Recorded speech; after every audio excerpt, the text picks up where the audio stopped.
There we go. Ladies and gentlemen, we are live. We are live on a spooky Tuesday night. We got Halloween Havoc on tap. And if you didn't know, we are the Wrestling for Life Network. We got all your action, all your reaction. Everything is coming your way on a stacked night of wrestling. Make sure you strap in, strap on, grab your snacks, grab your feel good, put a smile on your face. Let's go.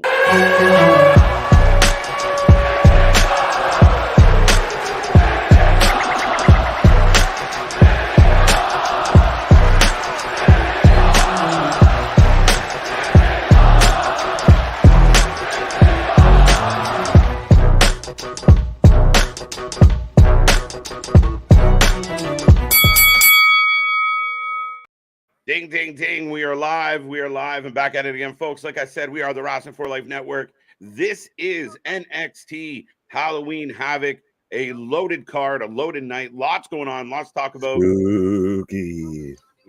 So we're going to get into all that fun stuff, folks.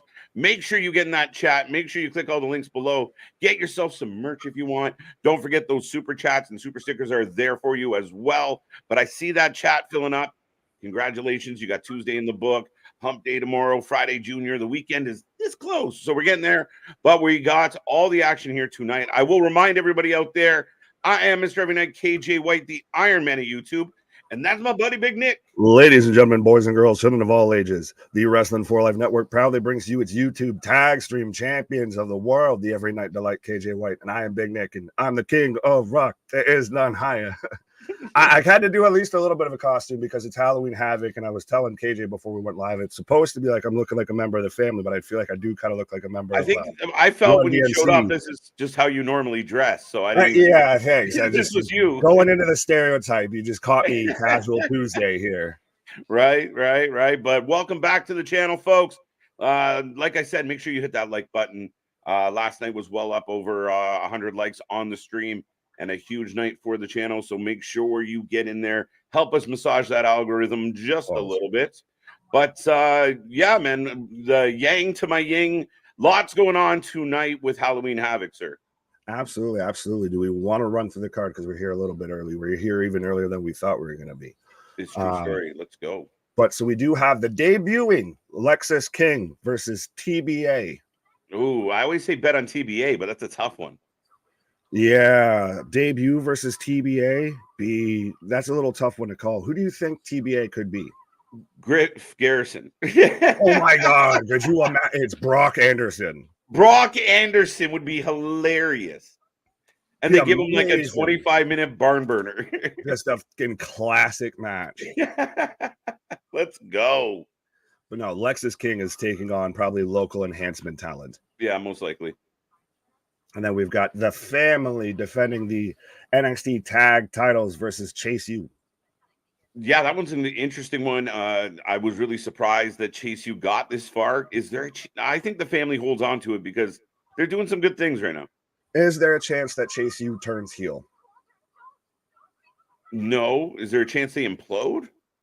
Well, because you've got the JC effect there be involved. Afia now out there, all rah-rah, just so they start cheating? And, well, this is a babyface on babyface matchup on paper, so one team's got to try and work heel, I would assume. Very interesting. So, Tony's kind of always been back and forth as a heel face-ish. Be interesting, like, heel university. That'd be weird. Yeah, they're all It'd be interesting if they tried it. They all become, like, snooty frat jerks? Duke could work as a heel. I don't know if Andre could. I'm still not convinced that, he should be in there. He was such an interesting fit. Andre or Duke? Duke Wellington. Oh, he's the heavy. But we've also got Blair Davenport. Well, we've got a wagon off, but Blair Davenport, speaking of heavy, but Blair Davenport versus Gigi Dolin in a spin the wheel, make the deal, lights out match. So, I mean, I don't know if this will be early in the show, in the middle of the show. The lights are off. You imagine it's going to be at the end of the show? Are we, just going to get a bleed over? We'll see what happens with that. But yeah, lights out. I mean, both ladies need this win, I think. Yeah, it really is. It's weird that they're running it back to an extent just because they both need a win. Who are you going? I kind of know where I'm going, but I want to see where you go first. I think I'm gonna go Gigi. Okay. So then I'll go Blair just to be difficult because that's why I wanted you to go first because I was gonna go Gigi, but this is a coin flip almost. Absolutely. Yeah, I mean this one can go either way. I think both ladies need it, like I said. And then we've got Kelani Jordan versus Arianna Grace. So we've got Mrs. Mello versus Little Santina. Yeah, you know what? Last week I picked Little Santina, and I was right. So I'm gonna go Santina for the upset. I'll go Kalani. Mulaney. Yeah, I'll go Kalani. All right. And then we've got Roxanne Perez versus Kiana James in a spin the wheel, make the deal, Devil's Playground match. Yeah, we're not quite sure what all this will entail, but it's going to be fun. Again, another kind of hardcore match for Roxy, which is a little surprising. Maybe trying to shake that baby face, squeaky clean. She's fragile. The new AJ Lee. Yeah, good vibes. Absolutely. So, yeah, I think Roxy is going to win this one. Yeah, I can't stand Kiana James right now. Roxy, I'm higher on Kiana than you are for sure. Yeah. And then we've got Karmen Petrovic versus Lola Vice with your girl Elektra Lopez in a twerk-off. I think that's where we're going to get here, or mixed martial arts round one, and then, twerking round two. Naturally, I'm inclined to pick the Canadian here, Nick, but Chianti, we got to go Lola. Oh, okay. So then fine. So then I'll take the Canadian. You're going to take the Canadian? Well, for those who don't know what I was talking about, these two women actually had a back and forth on Twitter to where people really thought they were kind of really going at it. And even a very distinguished, reputable dirt sheet of Ringside News actually put an article and a headline out of Lola Vice threatens to twerk on her opponent after she knocks her out. That was a real headline in pro wrestling, and they wonder why people don't take this shit seriously sometimes. They're digging deep on this one. Yeah, but I like that they're really building this up and they're using the social media. I don't think it was ever any sort of actual real tension. It was just them really selling the match. It's just like how there was no tension between Edge and Starks. It's just Meltzer's old man yelling at clouds again. Yeah, that one was an interesting one because it felt awkward and clunky, and then he reported, that was off script, and I don't know. I mean, it would be a shame if Edge is starting to have backstage problems already, Mr. Meltzer. Already. And then we've got Robert Stone versus Braun Breaker. Oh. And how long will he last match? Pause. Yeah, Braun's going to not lose to Stone, but I don't think we're going to get a finality to this match. I think our buddy Vaughn shows up. Sam Splanch there. Von Wagner shows up, and does he get Robert Stone the win? No. I think you avoid that. Okay. I think you avoid that. Unless it's just a matter of Vaughn really, like, they're going to sell us on Vaughn's not ready to come back, and Braun obliterates Stone as part of the, like, I'm destroying this man. Well, I think that's a way better angle that they would go than you don't have Robert Stone cover Braun for the 1, 2, 3 at all. No. It has to be DQ something, or if anything, like Vaughn has to carry Robert Stone and just dump him on top of Braun Breaker, and that's maybe how you get a 3 count. But then if you do that, that's probably maybe you have a blow off, or that's Braun's good luck on the main roster. Absolutely. I mean, I don't like the idea of him getting pinned, but I mean, we're looking for this payoff, and Von Wagner, I mean, they're selling us on the vignettes now that they crushed his head. Maybe he'll come back with like a different forehead. He's going to be the first human being to go from an outie to an innie on a forehead. And then we've got the main event. I'll say it because they don't let Mark Henry say it anymore on AEW. Right. We've got Becky Lynch versus Lyra Valkyria, Bird Lady, Kaka for the NXT Women's Championship. Dude, I'm sticking to my guns. Lyra Valkyria will be the winner. Ain't no way, ain't no how, ain't no place, ain't no time. No, Kaka. And then I'll be the Raven in this situation and say never more. Never Kevin, more. run. Right. No, I think there's something afoot here. I think there's going to be a big moment here tonight. We saw Miss Jane give us Jade. Thank you. Too much cornet. Miss Jade give us the TikTok last week. I'm wondering if she cost Becky the title. That's the only way. That's the only way. They seem to like her a lot. Who, Jade or Lyra? Lyra. Jade, yeah, obviously. no, I think they just invested a fucking lot, and they're like, well, we got to get something out of this at some point. Right? Well, I don't get it. Am I the only one that it doesn't resonate with? I don't. It doesn't sunshine and sparkle for me. She doesn't stand out for me. I mean, in the ring, she's pretty good. I can't think of any big botches or any big, holes in her game, but I think she wrestles well.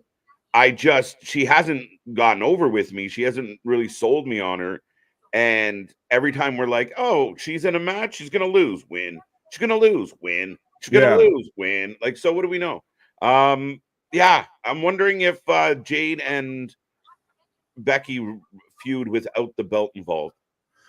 That could be very much a possibility. I could see that happening to where you maybe don't give Jade a title initially out of her gate. It's one of those of to be the man, you got to beat the man type of feud. Of Becky's established herself as she's on that example like Ric Flair of he didn't need the belt, but beating him was enough of a fucking statement. Charlotte's a bit like that. Beating her would be enough of a statement with Jade showing up. Yeah. No, absolutely. Yeah, I mean, I really do think that's the possibility with all this. So I'm looking forward to seeing how that goes for sure. Maybe we'd say hello to the people. I know we've been talking for a quick minute, but sorry, right. I'll just tease for next week. So we get the winner of the Breakouts tournament final. We get that final match tomorrow. So whoever wins between the Breakout tournament matches, we get that final next week.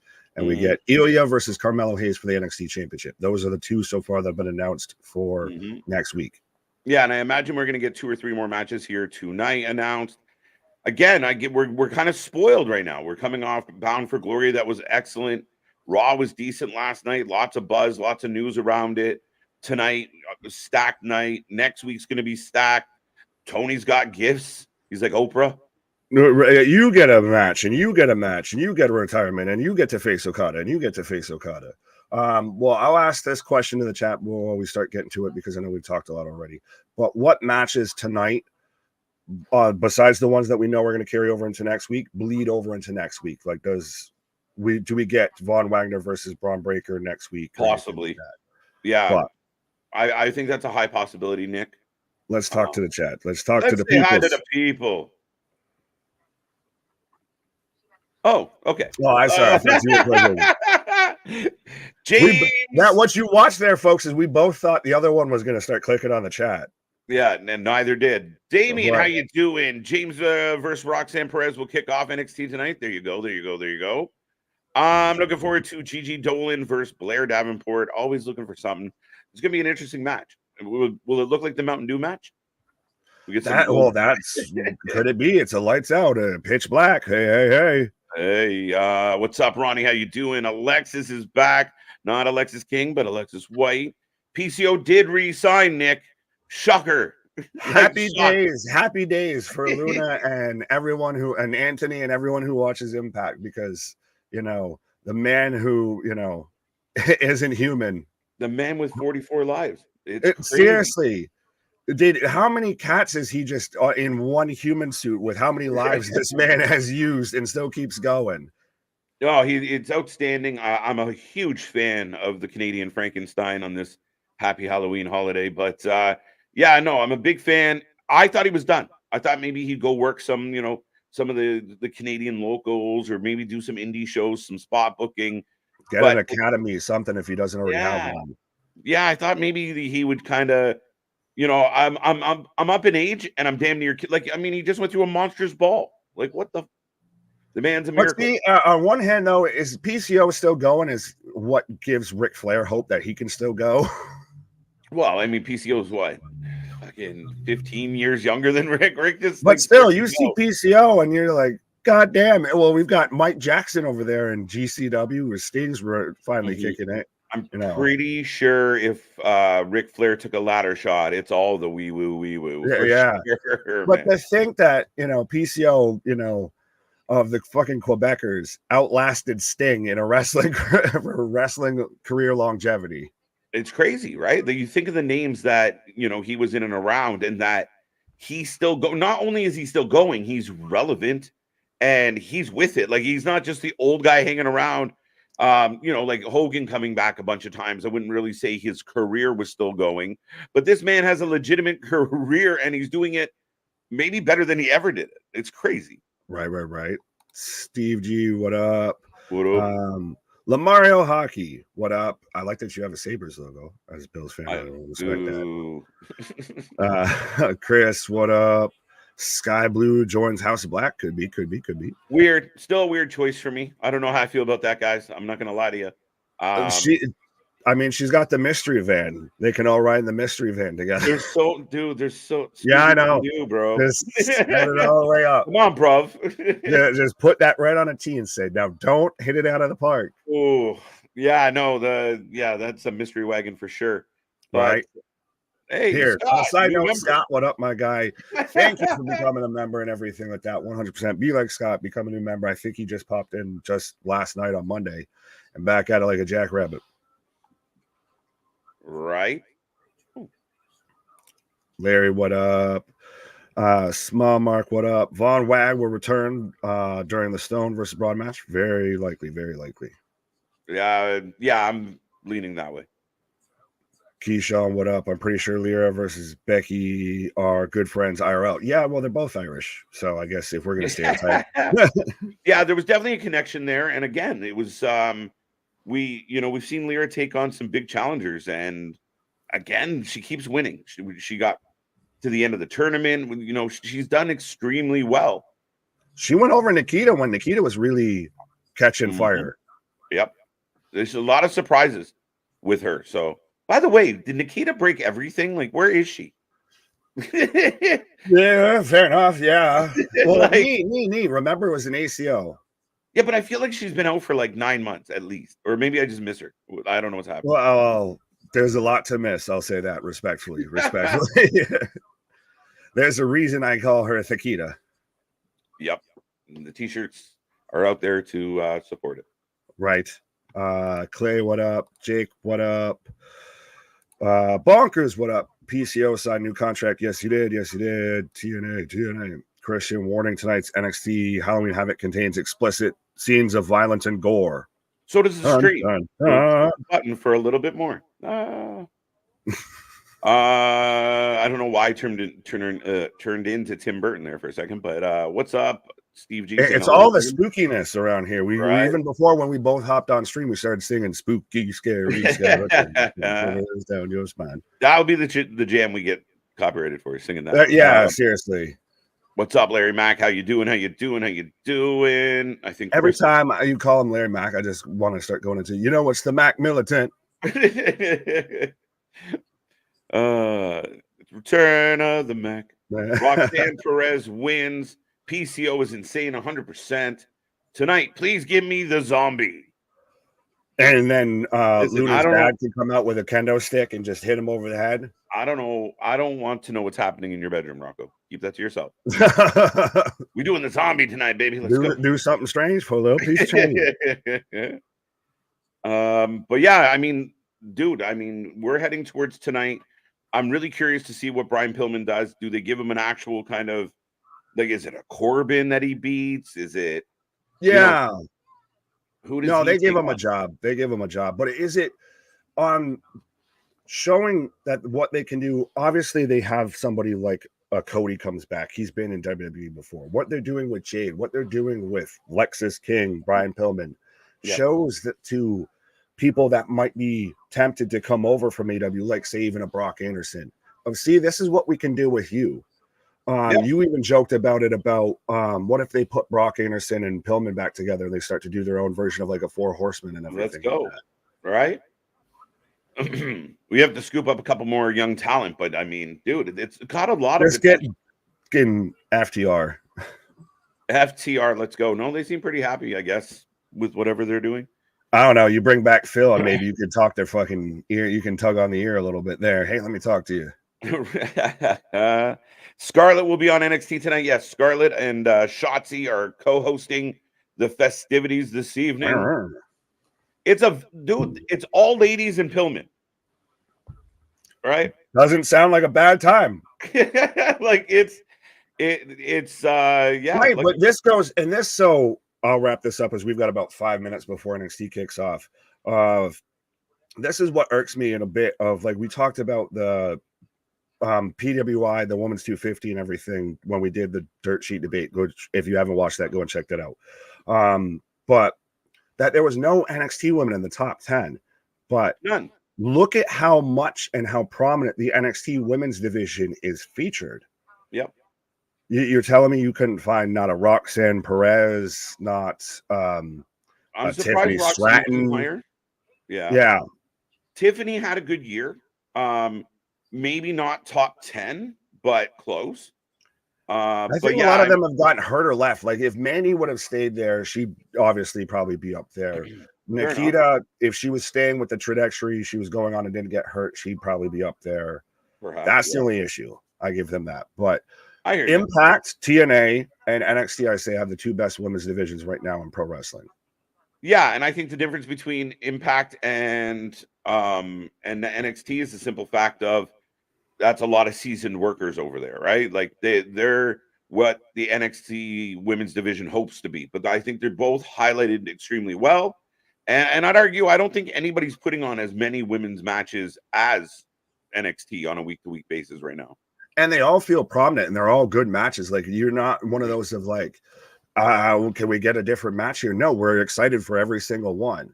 Our probably most contested match, or two most contested matches we were talking about. Granted, one's featuring Becky, but was Becky versus Lyra and Blair versus Gigi. Absolutely. And again, where there's still talents like James, Kelani James, Kiana James, but you have names like that I think she's a bright future. She's your Victoria, like moving forward when she gets to the main roster and her career blossoms. You're not keen on her yet. There's others like you kind of got behind Thea Hale, where I was like, she's giving me a migraine just from watching. Well, there's Thea, there's Tiffany, there's Nikita, there's Cora Jade. I hated getting asked about when she's coming back to NXT, even with her paper mache skateboard. And somebody brought up Wendy Chu, Mr. Mark. Where's Wendy? Well, yeah, where is Wendy Chu? Was that really Xia Li last night in the background? Yes, it was so fucking obvious. When everyone was putting that out there of like, who is this? I was like, you can just do that and make the picture. I did. I was squinting, but like when I just couldn't. How many vitamins were you on, sir? Because I saw that and just from like even watching the show before, I was like, that's Xia Li. That's clearly Xia Li. Nobody told me to keep track, bro. I have no idea. But no, I get your point. I just honestly, at least on my phone, I was like, fuck. But anyway, I mean, if it's Xia Li, I'm happy about Xia Li. Right. Here, rapid fire. So Mile Mark says Phillies or D-backs? Phillies, 100%. Daniel, what up? Where was I going? Trevor, what up?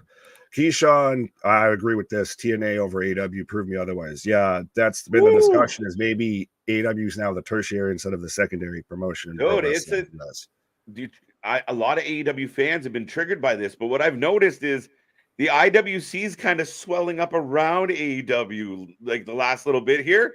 NWA, Impact, like all these companies are kind of like the enemy of my enemy is my friend, right?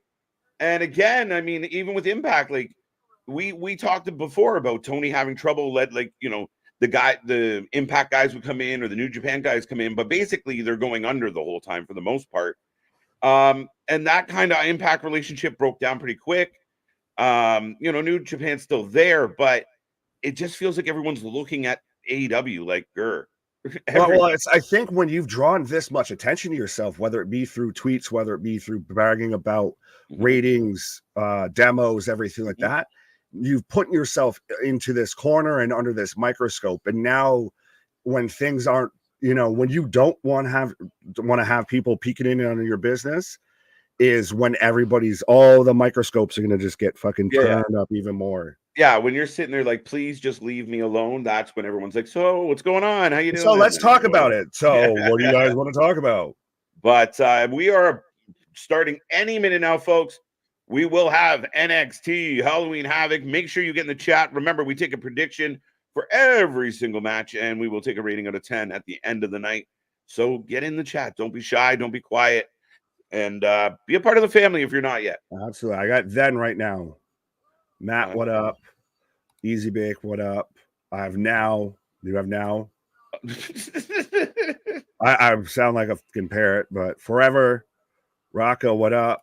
Scott, thank you very much for the $10 super chat. Absolutely. Let's get this party started. Anytime I say anything like that, all I can think of is the Black Eyed Peas. Let's get it started. It's just ingrained, and it was so used in so many different commercials and everything else. So the Havoc.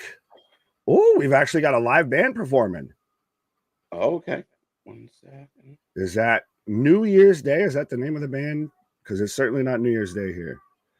Yeah, Vampire by New Year's Day is, I guess, the official theme song, hashtag not sponsored, of NXT Halloween Havoc.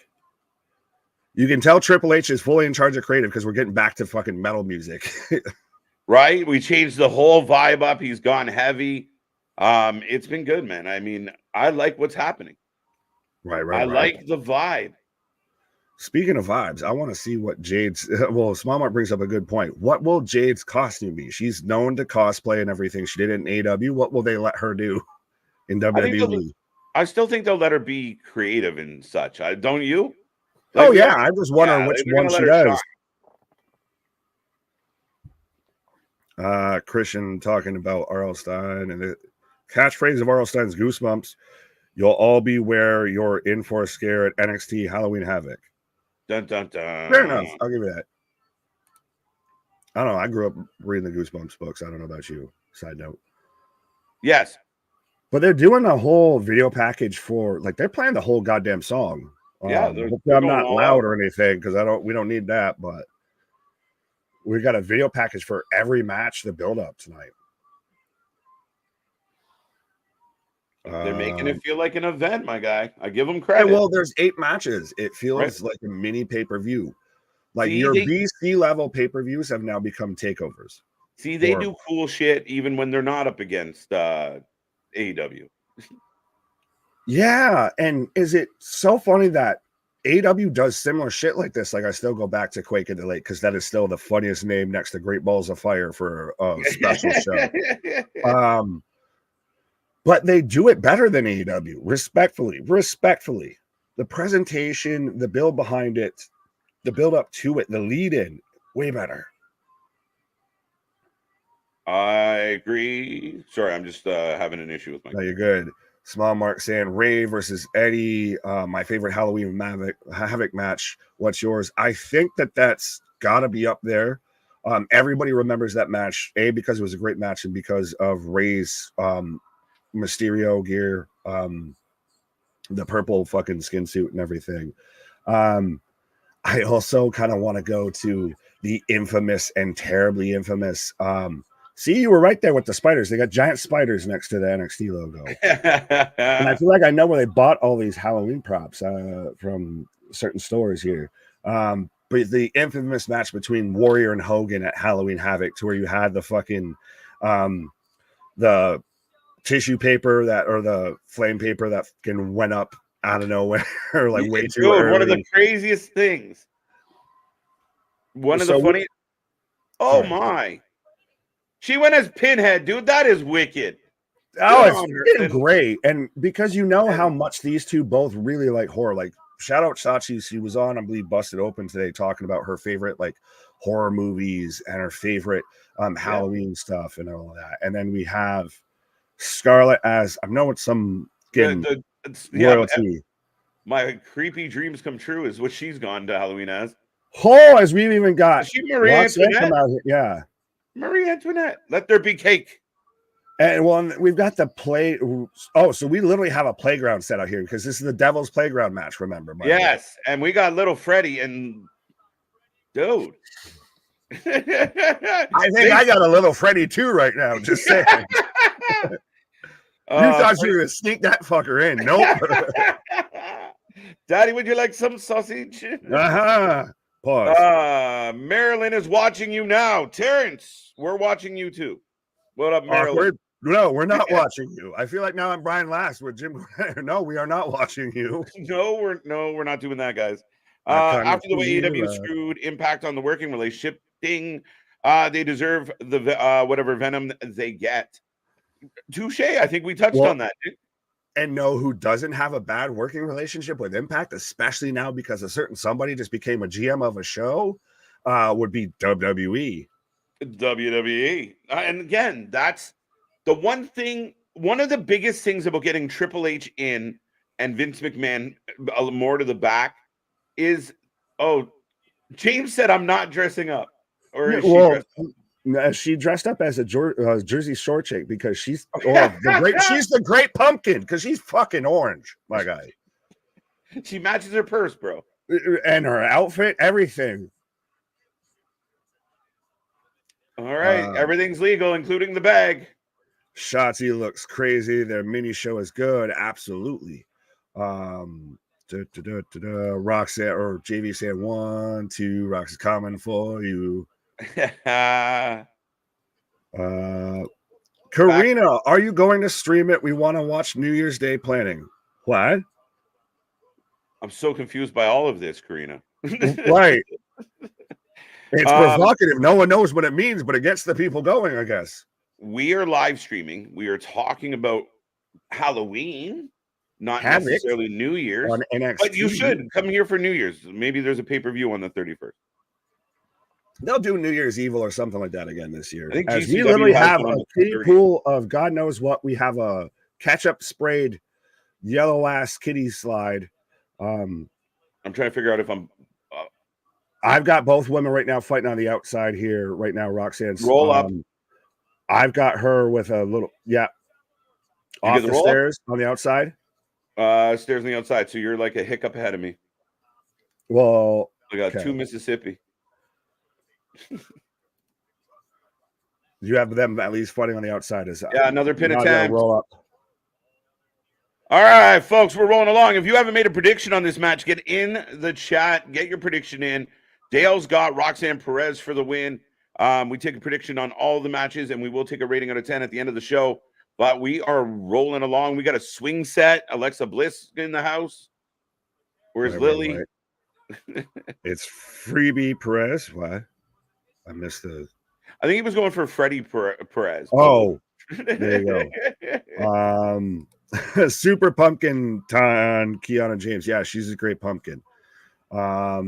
I like this though of Roxy's wearing Alexa Bliss's Freddie gear, and where was it? He said, they used the remnants of the Alexa's playground. Right. Well, Roxy down, James in control. She's got a laptop. Yeah, she went full Belichick and just smacked her with a fucking laptop. Never go full Belichick. No, bad move. Right, as I'm in commercial break right now. I don't know about you. I know Curtis, I think, set the line at 9 earlier. I got the commercial right now, so you're still slightly ahead of me. Okay, so I'll pause up on the goddamn Trolls ad that I've got right now. Thank you for that. My pick is Roxanne Perez. Roxy for the dub. Roxy Perez, Kiana James, Curtis. Ooh, bold strategy, Cotton. Bold strategy. I like it. At least we got picture in picture. You must be watching on like YouTube TV, sir, because I'll with some stuff I'll watch it on that and I'll get the picture in picture. When I use the USA actual like web page, I just get straight commercial. Oh, really? Yeah. I got straight commercial tonight. Again, like you, it depends what I'm. But also, depending on which platform I use, depends on whether I'm ahead or behind, whether I'm taking or receiving. Pause.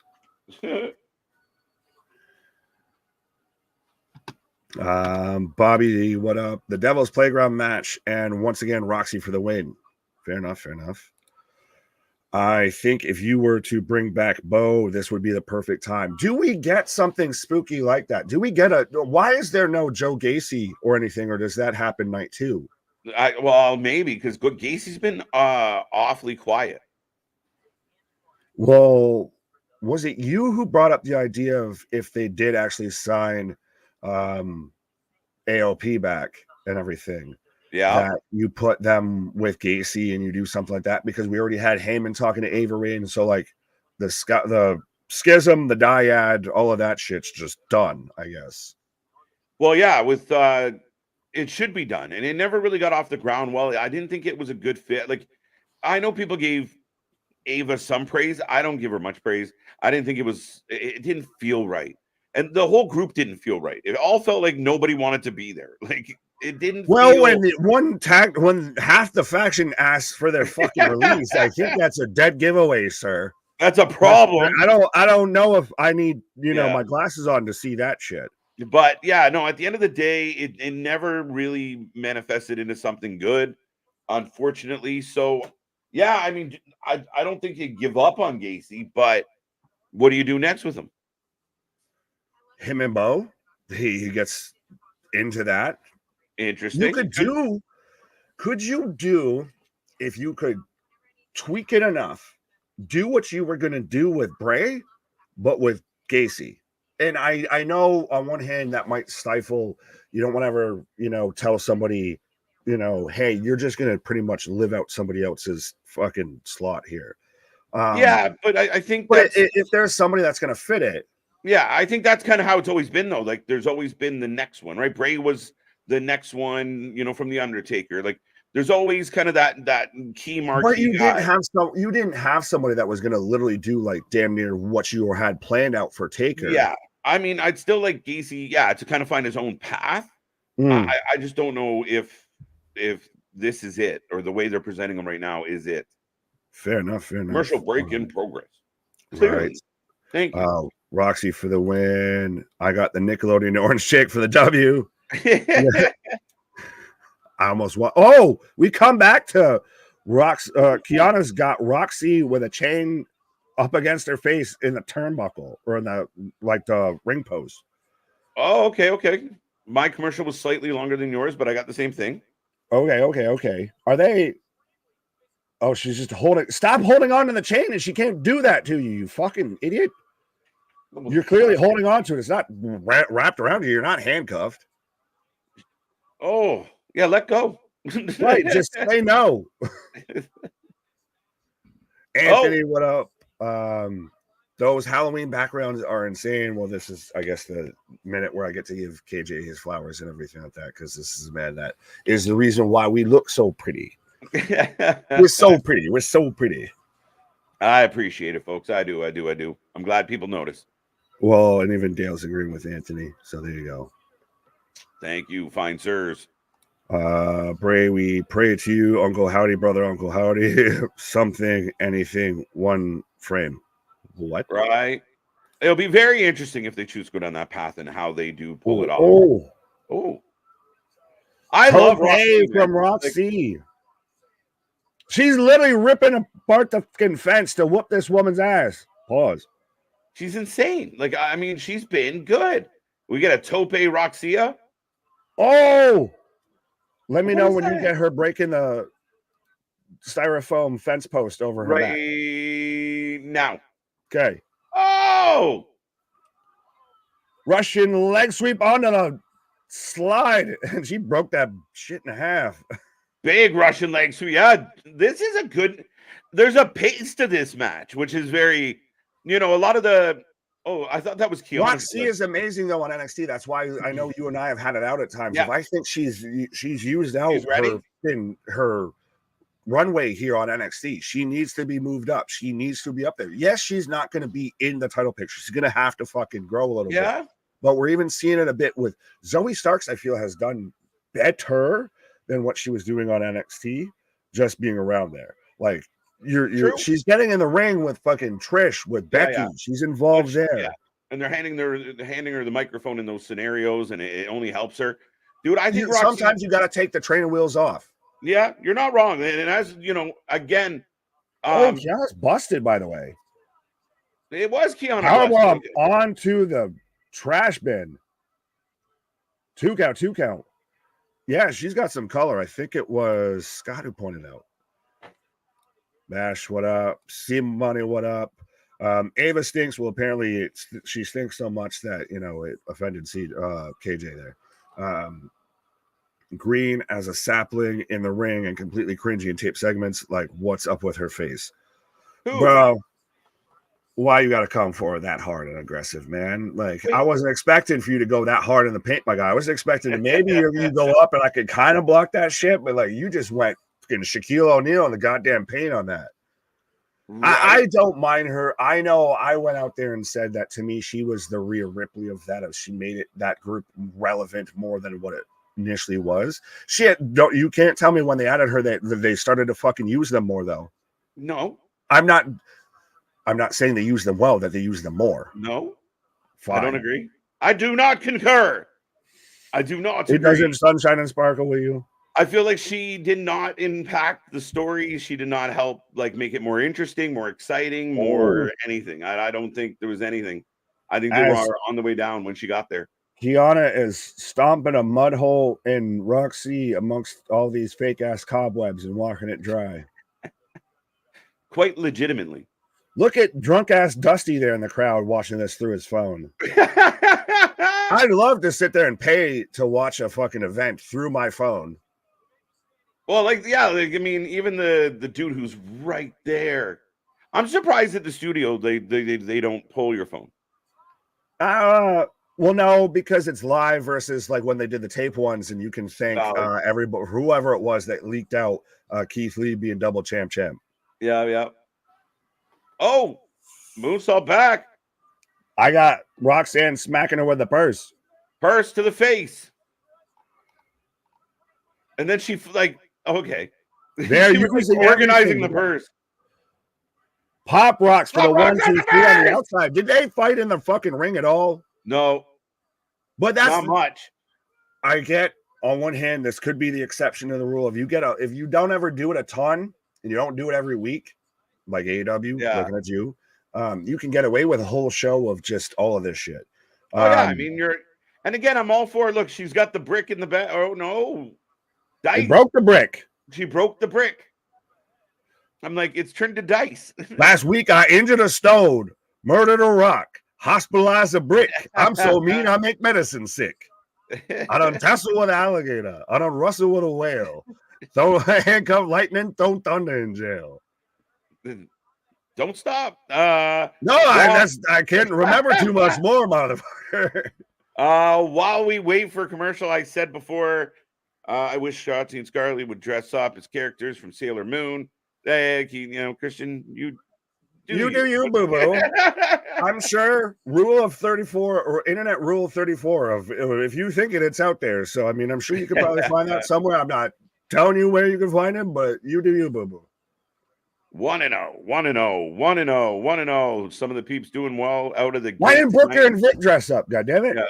Kiana's got a lump on her head. True story. Yeah, she got busted. She got potatoed. I'd love to see Booker T dress up as great Sandman from Dragon Ball Z. My guy. Sandman from Christian, hit me up like outside of this because I'm a fan of Dragon Ball Z, but I don't think anyone else is going to get fully all of your references, my guy. Respectfully. You lost me totally once we got to I've been there before. I've made Dragon Ball Z references around the no. As I've got Carmelo getting interviewed backstage right now with not RJ City. Dolomite. Nick the Brick broke. What? Pause. What? Royal Rumble tickets acquired 3 rows from ringside, $755 later. CM Punk better be there or DJ. Oh, Dwayne. I was like, wait, what? Yeah, no, I mean, it's supply and demand. They're selling out. So, side note, get away with it. Murder. Do you find it interesting that I know it's pay-per-view versus regular show? You can have that. But Survivor Series is literally having to dial back the stage and readjust shit because there's such a demand for tickets to be there versus AW, their Chicago show, I believe in the same arena or obviously nearby, It's still got 2,000 to 3,000 seats available.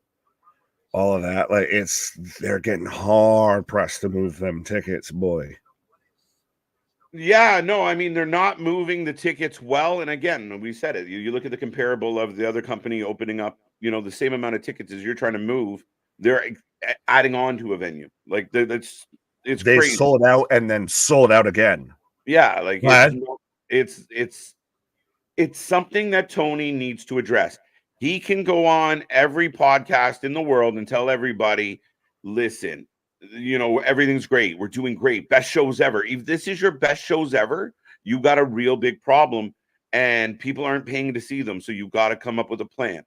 So maybe you're not as great as you think you are. Even if you don't want to concede that in your mind, AEW is bad, because they do put on banger matches at times, even when they went head to head. You could make the case and argue it that the in-ring quality was better on AEW than it was in NXT, but it had enough going on that you wanted to stay watching it. It was a good show. That's part of being a good booker versus a good matchmaker. Oh, up next. Oh, that was a weird noise. That was a weird noise I made. Nick went all the kind of haunted with that. I went through the vibrato there. If Rock versus Reigns actually happens, that's how they'll bring Ava up. She shows up. Rock tells her to get out of there. It's not safe. She turns on him and joins Bloodline. Reach, but hey, not bad. That's not a bad shout of. I've even got your daughter, Dwayne.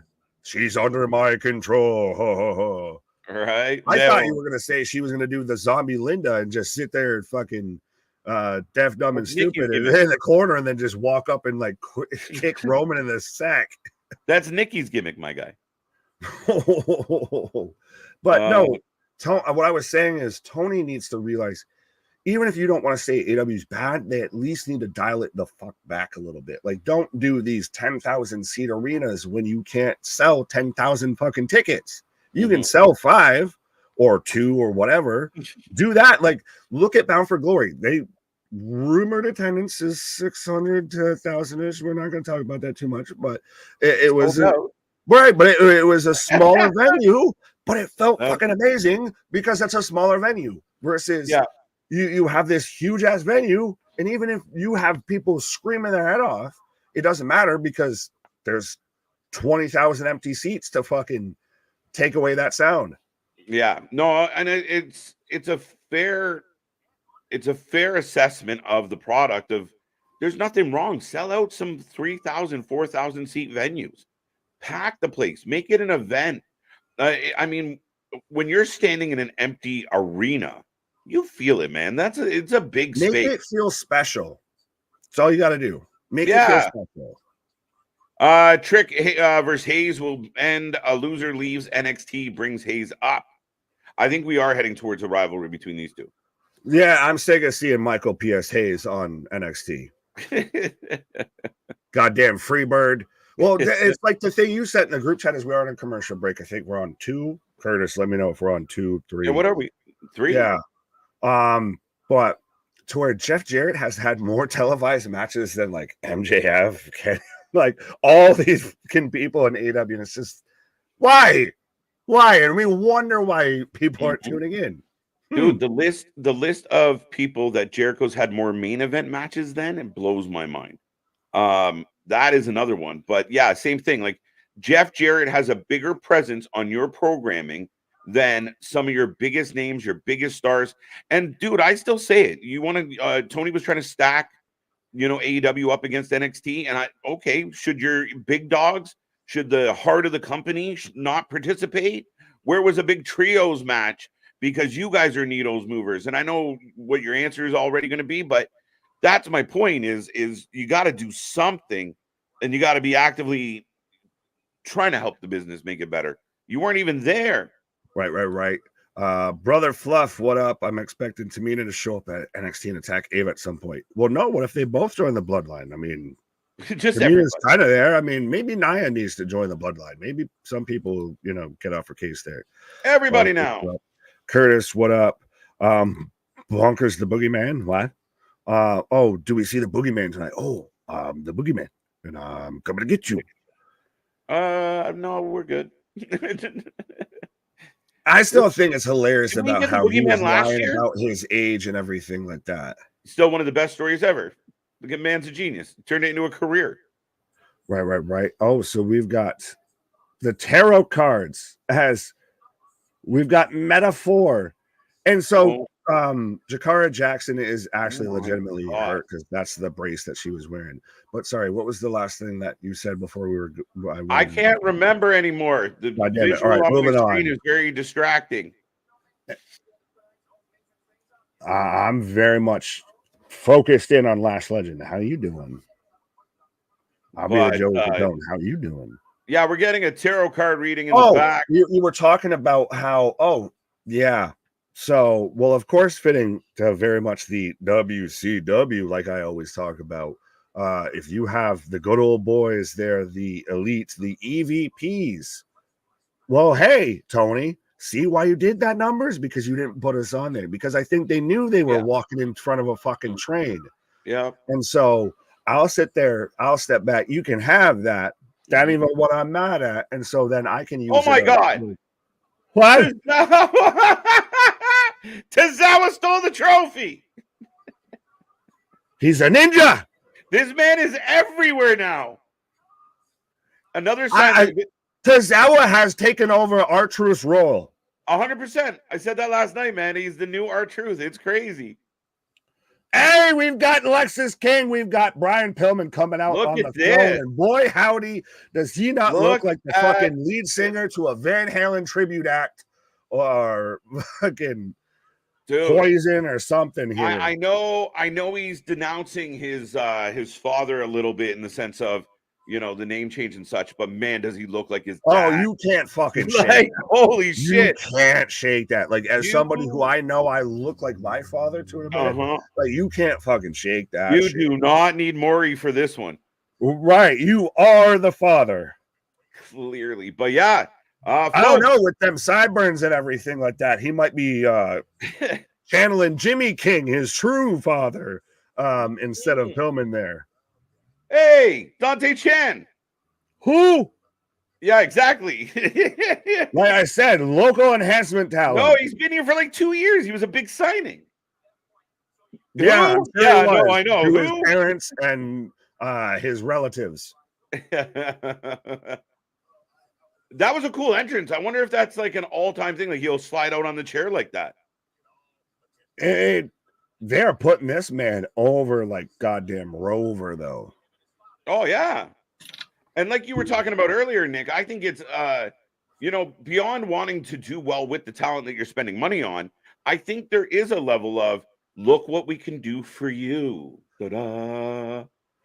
So, Brock, we're going to bring you in, and then we're just going to have all of the Glock sounds, all of the gun sounds going off when you come out. You're going to just be Glock Anderson. Right? We'll have you're going to be like the big boss man. We'll have you coming out to Anderson. We'll have you coming out to Notorious Thug. We'll get this rolling, guy. Pillman Jr. is up next. Well, he's on right now. So give us your predictions, whether you've got Lexis King, Brian Pillman Jr., or you know his name, local enhancement talent. Dante Chen. And you know, at first I thought it was Boa, and we haven't seen him in a minute. However, I watched this show more than you and don't know who either of these people are that you speak Boa of. was with Wendy Chu when she was Mei Ying. Yeah. Oh, when you had Xia Li when she was, you know, turning into her weird heel gimmick. So the dude so we've got Johnny Cage, Brian Pillman here versus fucking Liu Kang going on. Kung Lao versus fucking Brian Pillman. I heard a rumor that Triple H is going to strip Damian Priest of his money in the bank. Larry, interesting rumor. And that's exactly what that is. A rumor and probably something you shouldn't believe. Yeah, I don't see it happening. I arrived in time to see Flying King. The Flying King. Lexis King debut. Now I just pictured like Tiger Pillman King. and Pillman Jr. as like Simba and Mufasa. Yeah. Everything the hair metal touches is our domain. I'll take the jobber for the big upset. Yeah, see money taking Dante Chen. This is not Action Andretti. What's up, John? How you doing? How you doing? King for the win. Yeah, I think it's a pretty safe bet. Is it weird that this wasn't like 3 moves of doom? How you doing? Keep it moving. We're in and we're out here. Like this is right. not competitive, but he's just taking a long time whooping his ass. Well, that's it. And again, he's kind of playing it up to the crowd. And again, getting a nice heel vibe here, setting the tone that he's not coming in as a babyface. Yeah. I feel like if you were going to have him work a longer match, though, you've got to have, even if it's going to be a bit of a job guy, like who trying to run through the roster. Dante Chan's like an elevated job guy because he actually, he's had a couple wins on this show before. I don't know who this man is. I was here. You quit the show. I was here with Piff the Cliff, right? With Cliff Stradamus and watching the show. I don't know who this man is. Right. Zion Quinn would have been a better fucking opponent. He went MIA. Big boot by Giant. He needs to be in a faction with fucking Jonah. Yeah, why not? Absolutely. Well, 2 New Zealanders there. I think bring them into the bloodline as mercenaries. We can talk about that. Yeah. Oh, I like that they incorporated the black and orange. Yeah, I mean, if he's keeping the black 3 as Lexis King picks up the 1, 2, 3 after like the drape over like rolling cutter, over neck breaker. Yeah. All right. Different. You're going with the black and orange for like the Bengals. Yeah, kind of, sort of. Again, I'm hesitant because I'm like, is he just wearing black and orange for Halloween? Will he wear something else next week? We'll find out. But yeah, I mean, it was what it was. Simple match. Gets the W. Right. Looks good. Big super kick. There you go. Nice finish. My way, my life is what he says into the camera here. There you go.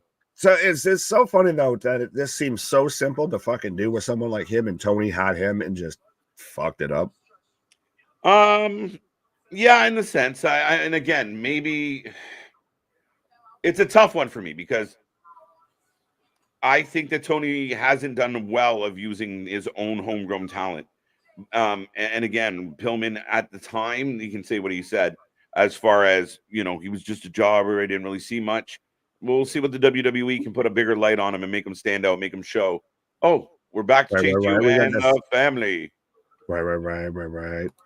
C-Money says terrible finisher cross between the Heat Seeker DDT from MJF and a Crossroads. I don't think it's bad. The Grayson Waller finisher is the worst by far. That, and I hate Gacy's. And I don't love the buckshot. But I hate Gacy's finisher. I don't mind the buckshot.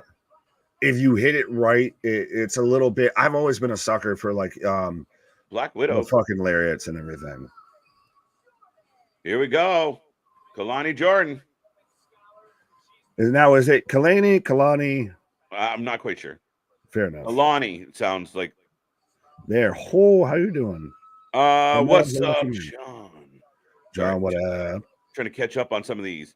Happy birthday, Big Nick. Day late and $1 short, my guy. Yeah, right. Almost like literally, you have gone past a month late. You missed it. Trent, there's another one coming around though. Close. 2-0, 2-0. Bro, she comes out like goddamn Santina out here. Yeah. All she's missing is the bob haircut and the fucking tights. I don't know. She might have found something that works a little bit. I know people are going to watch. The chat instantly are going to start shitting on this. Like, oh, this sucks. It's so bad. Which, I mean, probably means it's doing what it's supposed to do. She's Chelsea Green in Impact. Kind of, yeah. Yeah, I would say that's what that is. Well, do you think that she's grating enough? Like how initially, I know you really didn't like Tiffany because you felt she was grating and everything like that. Is she at that level to where you could spin it around to where, you get behind it, you feel the vibe? We'll see. We'll see. I mean, she's got some knowledge of the business, you would imagine. Well, she's trying to sell us on something, and there's a reason for it. I could be very intrigued by what she does here. To the point where I picked her to win. I think respectfully, much like her father, I don't want to say she's capping out, but I don't see world champ. I don't see, maybe. GOAT. I don't see Hall of Fame. I see great, like always good for a good spot. Always, gonna have some comedic shit, anything like that, but not world champ material. Not, I'm investing a division around you. Yeah, not at this time. I mean, even with Kelani, I still kind of I don't get those vibes yet. I mean, it's so early. We have no idea where they're going to end up. So we'll see. I mean, I probably would have said the same thing about Becky Lynch on her. Well, no, I would say one's more a comedy gimmick than Kalani's. At least, she's an athlete a bit. I would say Jakara Jackson's over her. There would be a list that I would say would be over, and it's just based on gimmick alone. And like I said, respectfully, I think she's got a bright future, and she could prove me wrong 100%. But yeah, back. I have to rewatch that at the end of that match. Go have fun with that. Pillman is the future. I think Pillman's got a bright future, and they're going to use him right. They've done it well so far. I want to see if that chair sticks. I want to see if they actually do use that. I think it's a good visual of even right there, just alone that picture of him with the fucking fog and him in in West Philadelphia, the Fresh Prince of Bel-Air chair, right? The throne, everything like that works. Dun dun dun. Spider Girl inspired gear for Kelani. True story. Well, I like the TLD here. You just ruined it for me by comparing her to Santina. That's her auntie. Sorry, not sorry. Auntie Santina. That's the way it is, though, right? Shucky Ducky Quack Quack. Speaking says, does anything suck worse than Booker T on commentary? I can think of a million things, but no. Yeah, I don't dislike Booker. To be honest, I think he's been okay. Brings a different voice, brings a different element. He brings experience. I got no issue. I don't know why people don't like Booker. I think he's perfectly fine. Yeah, what does he do that's so offensive or bothersome or that throws you off? I'd rather take someone like Booker than Kevin Patrick or anything like that. 100%. You can sit there and spout whatever fucking fact you can, look up as fast as you can at me. But if you don't have a personality or anything that I can get invested behind, I don't care. No, 100%. I have no issue. I don't, again, like you said, what is the concern here with Booker? I don't know what he's doing that people don't like. Got Jordan Girl for the win. It's gonna become a thing. Hey, I'll take having my birthday be around Halloween. You can have that, right? That means I just get double the fucking candy and cake and shit. True story. Well, speaking of true stories, at least 4 caps won. Dun dun dun. Now I gotta look at my score. I'm going with Jordan for the upset, Jordan for the win, Bella alert. Hey. Well, no, now it's the Garcia because they did a whole tour on podcast. This has got to be what, commercial break 3, 4. But to where they were upset that WWE never even reached out to them about the Bella trademark or anything. They're just like, nope, we're taking this. It's like, yeah, they don't know you shit. Respectfully. That's the problem when you think you're better than you really are. That is a problem. Yeah. And that's a Bella problem. And again, people are like, they might come to AEW. Really? More, old WWE people? Like, come on now. You really want them to take up your women's division time? How well did Soraya work out? See, can I just, as we're back from commercial break, as we've got a Colorado type, as we're in picture, as we've got Oogie Boogie, we've got Hulk Hogan, we've got the Punisher, we've got everybody dressed up backstage. Goddamn. It just reminds me of, think about it. This is where we got the birth of John Cena because he's out there cutting a fucking freestyle on Steph. At a Halloween party. Dude, who was dressed as Roman back there? Oh, that God, was hilarious. All right, hold on. I'm gonna see if I wasn't that literal. Oh no, I was literally about to see if I could rewind it. I'm gonna help you out there. Dom, Lexis tag team, John. Again, we'd have to find a way there. Right now, it doesn't seem too plausible. Yeah, we can't just constantly just reach out for that. Despite the cool vignettes and entrance, I'm still unsure what Lexis King gimmick is. I mean, did you listen to 80s hair metal? If not, then you don't get it. Yeah, That's no, what I think that's really what it is. Of this man came out here, like I said, looking like a fucking Van Halen groupie. Yeah, but I mean, I think at the end of the day, I think what he's presenting or what he's presented in the vignettes is he's just himself. His father was a famous wrestler, and now he's come into wrestling to make his own name. That's the take on it. Like, yeah, I mean, his style might be, the retro 80s kind of hair metal vibe. But again, I think it's less of a gimmick, just more of a him. The vignettes did him more service than the match. I think the match almost the match should have been more of a squash, I think. No, I thought it was good. I think you give him a chance to showcase some of what he can do. You give him a few minutes. Again, Dante Chan's been in a few matches. Him walking out and just dusting through someone in 3 minutes doesn't really show me anything, right? I want to see what he can do in the ring. So I thought it was all right. But if you're going to do that, then you put him against somebody viable. But then you got to go even longer. So I think the happy medium, right? Fair enough. I'll give you that. I was going to say you could find somebody I think that could fit that a bit better, but fair enough. I'm not going to argue semantics. No, I mean, at the end of the day, it is what it is. I think, again, it's just I'm a fan of what is to see or what is to come, pause, with Lexis King in NXT. Oh, absolutely. Pillman's got a future, but he's not the future. Again, it's so hard to say it now because you never know. Like, there was times where other people weren't supposed to be the next big thing, and they turned out to be it. So, right, hang tight. Exactly. You never know. 100%. That's why you need to be a friend, tell a friend, like, share, and subscribe. I'm thinking of things that are going to be the next big thing. Why? All right.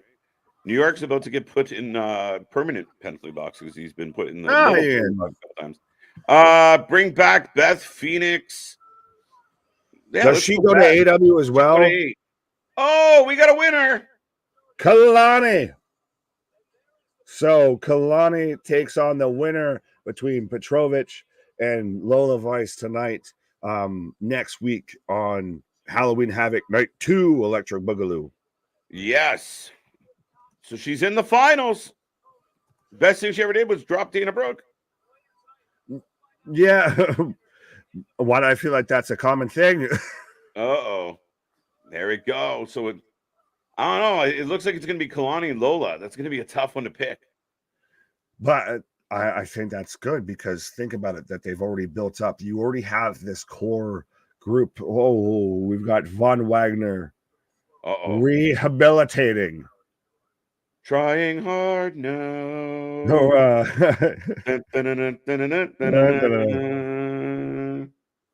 Because you're the best around. Nothing's ever gonna keep you down.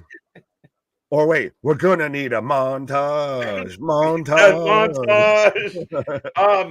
Yeah, I mean, I guess we're not supposed to be laughing during this dramatic scene, but this is still more believable somehow than Adam Cole and Roderick Strong and fucking crust on peanut butter and jelly sandwiches. Again, yeah, like if that broke me with that fucking story, by the way. Look, that segment alone broke me. Right? I'm done. Well, because it was one step away from oops, I dropped the knife. Oops, I did it again to your no, I mean, at least like so if Adam Cole had broken his foot for reals, and then they had like Roddy and the Kingdom support be around him and try and make it something that mattered or something more serious. I hate, and I talked about this last night with you, was the Impact does a really good job of keeping their silliness away from the important stuff. And right now, your champion and his best friend are in some of the dumbest shit on the show. You gotta find a place. Has your world title, if your AEW, has your world title felt less relevant ever in its history? I'll let you take respectfully, because I know the man who holds it, and I can go and grab the scarf literally within arm's reach right here. Got that shit on quick draw. But speaking of quick draw, KJ is going to take a pause for the cause here. But to me, has the AEW World Championship become such an afterthought at this point that it's become a hindrance, honestly, respectfully. Like, you can like what you like within AEW. There is still great matches. Like, I'm still a huge Swerve fan. There's still plenty that I like there, obviously. But you're really fumbling the fucking bag here a little bit of why do we still have Cole in these segments if he's supposed to be getting surgery and because he can't be involved with MJF and everything? Why are we prolonging that? Why are we wishy-washy, toe in, toe out with the whole devil gimmick, attacking Jay White to where he won't even address it, but then he gets spooked when it shows up, which, by the way, that was an entirely different person. We're in commercial break. Number 4 or 5, Curtis, Scott, somebody, I need you to let me know what commercial break we're in right now. That's going to be our new, fucking betting app instead of DraftKings or anything like that. FanDuel will just do betting lines on commercial breaks during wrestling, but I think the AEW titles just become such an afterthought. The Diamond Ring, to me, is more of a prevalent story right now in AEW. Controversy included, I'll give you that, than anything involving the actual title. Juice versus MJF to feel is a bigger match than Jay White versus MJF. Like, if you know how they are as wrestlers, 100%. But if you were looking at it just on story-wise, entirely different story. That's why there's a difference, like I keep saying, between a booker and a matchmaker. Tony Khan's great at playing universe mode. I'm going to have this person, I'm going to just drop in Okada just because I fucking can. Shit like that. Versus building to a reason why they're there. Making it even bigger. Building to an announcement for it. Instead, we're going to give Sting a gift. That's our big announcement, is what gift did he get Sting?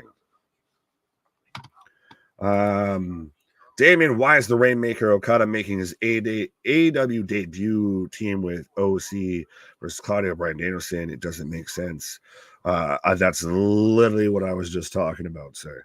100%. Break number 4. The 4 guys jumping White were Strong, Taven Bennett, and O'Reilly. Cole was in the Devil's Mask. You want to go with that? So you're telling me again, like I said, so the same person that was in that initial attack, which again, they didn't reference really much beyond that, was the same person that we had in the mirror shot that we had on Collision, because it clearly, bone structure will tell you that was not the same person. I agree with Daniel. So you think it's all, so then who was it on Collision? We're just going to completely, I mean, if he pulls it off, he's fucking the idiot savant there that manages to pull that off. I'll give it to him on that.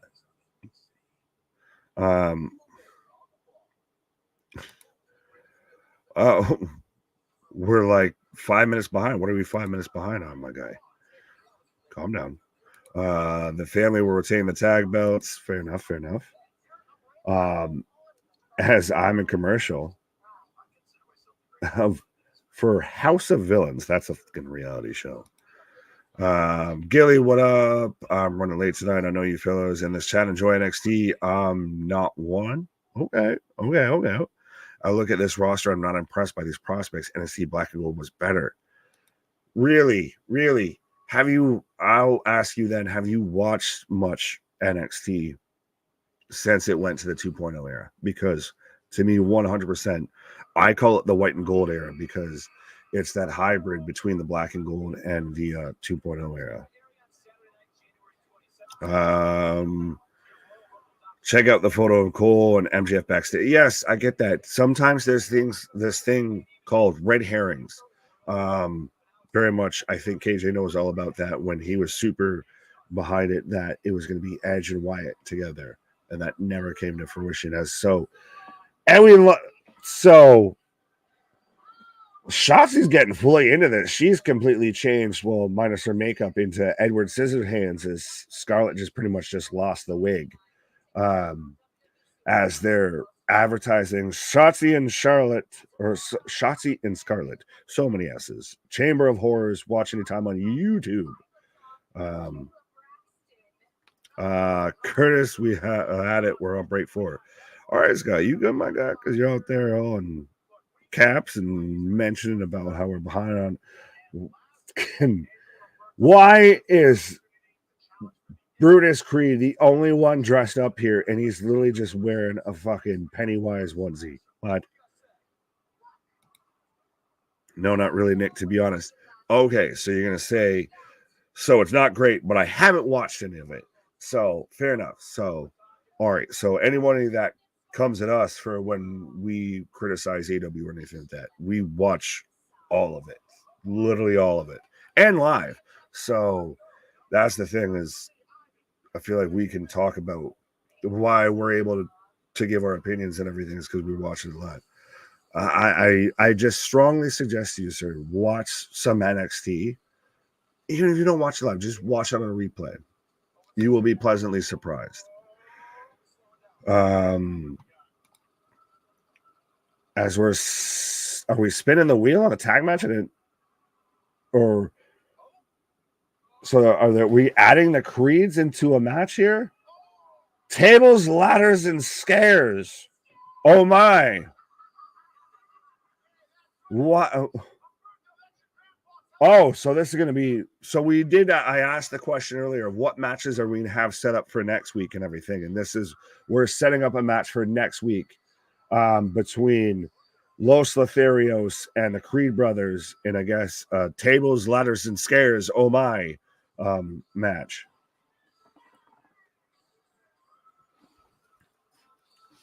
Shotzi, scissor hands. Yes, so like that is we've got the family, Tony and Stacks coming out right now.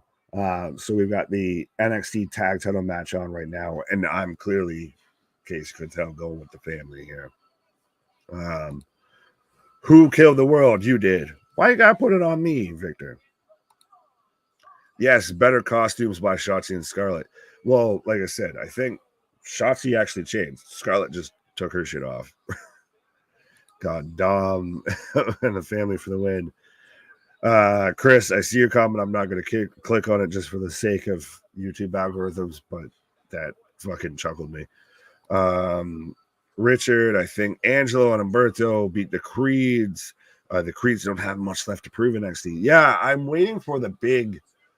I feel like we're going to get a groundswell of call-ups to the main roster, and I still feel bad for Odyssey Jones, who's still technically on Monday Night Raw, but you'd be hard-pressed to find him ever on WWE TV, as we've got Chase U coming out right now, and we're showing the section, as we've even got Thea Hale and JC Jane in the corner as, you know, they're fucking cheerleaders. Like this is the, you know, a Marilyn Manson video.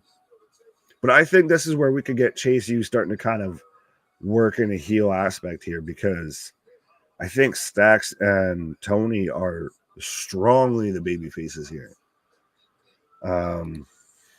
It was ladders and scan. Yes, A. Johnson, what up?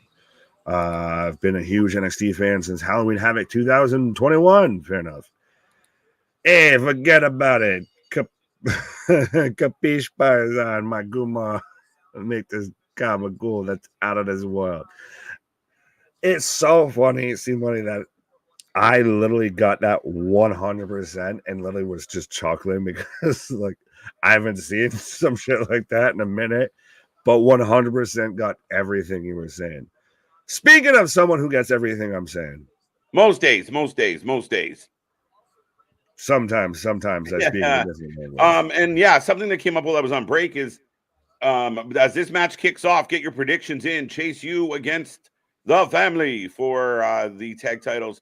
But yeah, I mean, this is one of the neat things about the IWC is when you watch one product over all the other products, it's the same debate I have with people about music. Like, I grew up with music being such a big part of my life that you love it all.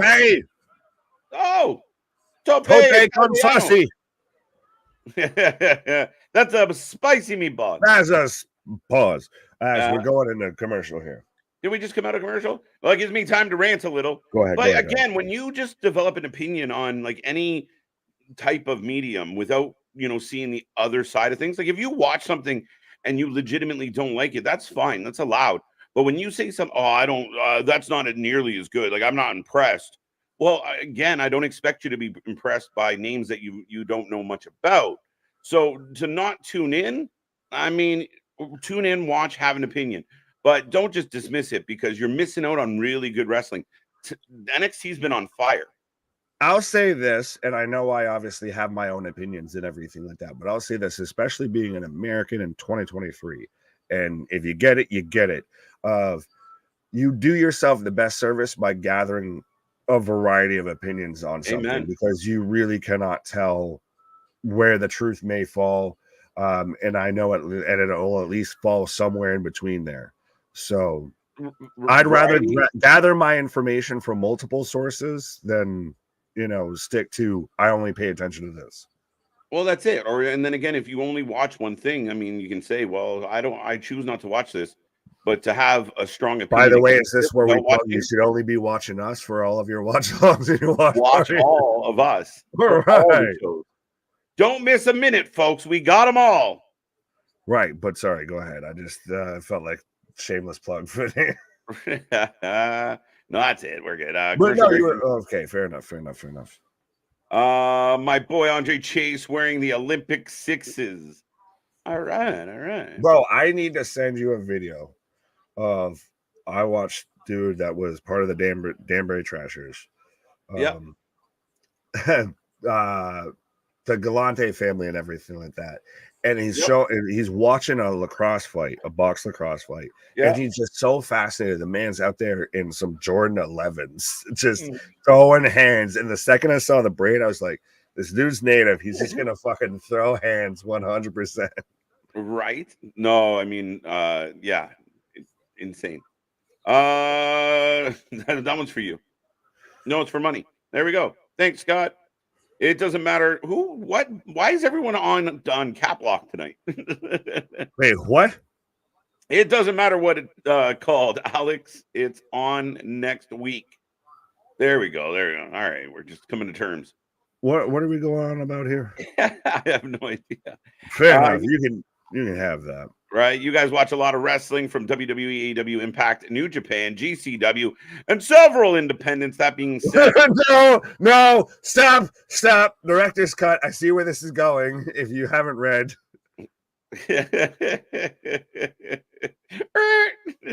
I'll put it this way, bigger than yours.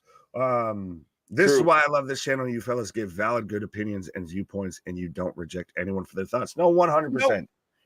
Go ahead, fucking second in command there on the Hopium tribe there about how you are the wrestling utopia of 100% of I'd rather just have a fucking discussion about it.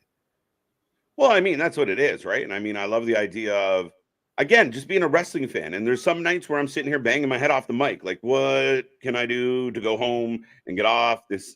But there's other nights. Let me off the reel. Right. But then there's other nights that work. And I think just saying, across the board, something sucks. I mean, again, we go through our love-hate things. I took some time away from NXT because 2.0 was a lot to take in at one point. But you got to find your groove. With all the bullshit going on just in the world and everything like that, and even just if you want to look at pro wrestling as a microcosm, with all the bullshit that goes on with that, if we can be the happy little alcove of fucking positivity in pro wrestling, 100%, I will fucking raise that up the flagpole as much as I can. We are the wrestling friends you cannot get in your real life. That's what we are. We are familia. Speaking of familia, they are in control. Yeah, well, speaking of in control, I might be looking at my hashtag not sponsored Pizza Hut, and that's in no way in part because we keep talking about the pizza parties, and I'm dressed like a fucking paisan of this man down here thinking I just, walk around casually like Tony Soprano or fucking Vinny or something like that. Frederick, how you doing? I think today's fans take wrestling too serious. It's not real, meant to entertain you. So going to be a segment that just do that. Wrestling always, sorry, I'll just say this and I'm gonna pause. Good idea. Yes. Wrestling always wrestling fandom always has this weird caveat to it because it is still, as much as it is a sport, is also a entertainment show. So it's one of those, it's like if you actually buy into the belief that the NFL is scripted or some shit like that. It's one of those of, it's meant to entertain you, but it is still actual physical combat and everything. They're still doing the moves and shit. There's still physicality involved. Very true. And I think to your point, oh, there he goes. Frederick. I think it's like anything else, Frederick. I think people take things a little too serious. And again, I think that things like social media kind of magnify the situation. They kind of put a spotlight on it. We got to remember that when you see that the fan bases out there on something like Twitter or X, you know, it's a portion. It's 7%. It's a small piece of the pie of wrestling fandom, and it's not as many people as we think it is in the grand scheme of things. So at the end of the day, we got to be reasonable, but yeah, just be entertained, enjoy it. Like people like getting really caught up in the nuances of it, and yeah, we get very critical at times of the wrestling shows when we feel like they're not providing that entertainment, when they could do better to provide that entertainment. But to get into, again, just kind of being open to it all, the necessary negativity to me, it doesn't make sense. I find the people that sit and hate watch things blow my mind. If I hate something, I'm not watching it. But Tony D gets the tag, taking out Chase. Belly to belly. I don't expect call-ups until Rumble, but I can see a few: Braun, Mello, Creeds, Joe Gacy, Wesley, and Roxanne. Yeah, I think they always seem to do the call-ups at certain times. Rumble, Mania. You know, there's certain parts of the calendar where they decided to make some changes. Kind of when they go through a facelift, and again, we get some surprises, some changes in the overall roster. But again, I have no problem with some of these wrestlers taking their time, building the brand up of NXT, and I think they're doing a great job. Like this match right here is outstanding. It might end up being one of the better tag team matches we see of the week. Julia Hart, did she inspire Thea Hale's new style? Well, I don't know if it's inspired by. Technically, it was Jane that inspired it. But I see what you're going with. Nuggets 68, Lakers 58. Now we're throwing up basketball scores. All right. Go Nuggets. Likely so. Double major pause and put it in reverse. Pause and pause and pause. They are not sixes. Those are sevens. Now we got Chase spelling it off. There we go. You guys let us make and don't get all JD about it. Yeah, because again, I mean, I would love to debate a guy like JD, Paul. I'd love to sit down on stream and go toe to toe with a guy like that because he couldn't handle it. His method of dealing with countering opinions is blocking. I got blocked by JD for saying, "How do I take a Raw review serious from a guy in an AEW hoodie?" And he blocked me. That's it. That's when you're scared. That's when you're a child. When you're screaming and yelling just for clicks. Yeah, good. It's worked for him. Great. He's been highly successful. He's way down the ladder that we intend to climb up. But at the end of the day, dude, I mean, again, you want to hold WWE to a certain standard, you got to hold AEW to the same standard. And that's our mission statement here. We want everyone's opinion to be heard. Nick's changed my mind. I've changed his mind. I hope we've changed some of your minds out there. But at the end of the day, it's just about being entertained, enjoying it, having fun with it. It is entertaining. It was why we watch it 7 days a week, for Christ's sake. How much Flex Seal did it take to make those boats? At least a can and a half, money. Dun, dun, dun. Dun, dun, dun. I would love to see Shotzi dress up. You're going back down this road. You got to wait for Nick, Christian. You completely lost me. And if you watch this channel for more than 2 seconds, you know I'm not going to say those names properly. Are there any other wrestling YouTubers you guys like to check out? Yeah, we got a lot of friends out there, Dave. We're in the fantasy faction with like I think it's like 20 at this point, but we have a fantasy faction league with a bunch of good podcasters. If you go to our social media, you'll find that. There's a bunch out there that I really like personally. You know, a guy like Ango out there doing his thing, doing really well, kind of shoots down the middle, gives you his honesty. Whoa, we got new champions. I called it. Where is Nick? A new NXT Tag Team Champions of the World. The family. Bada boom, bada bing, no more.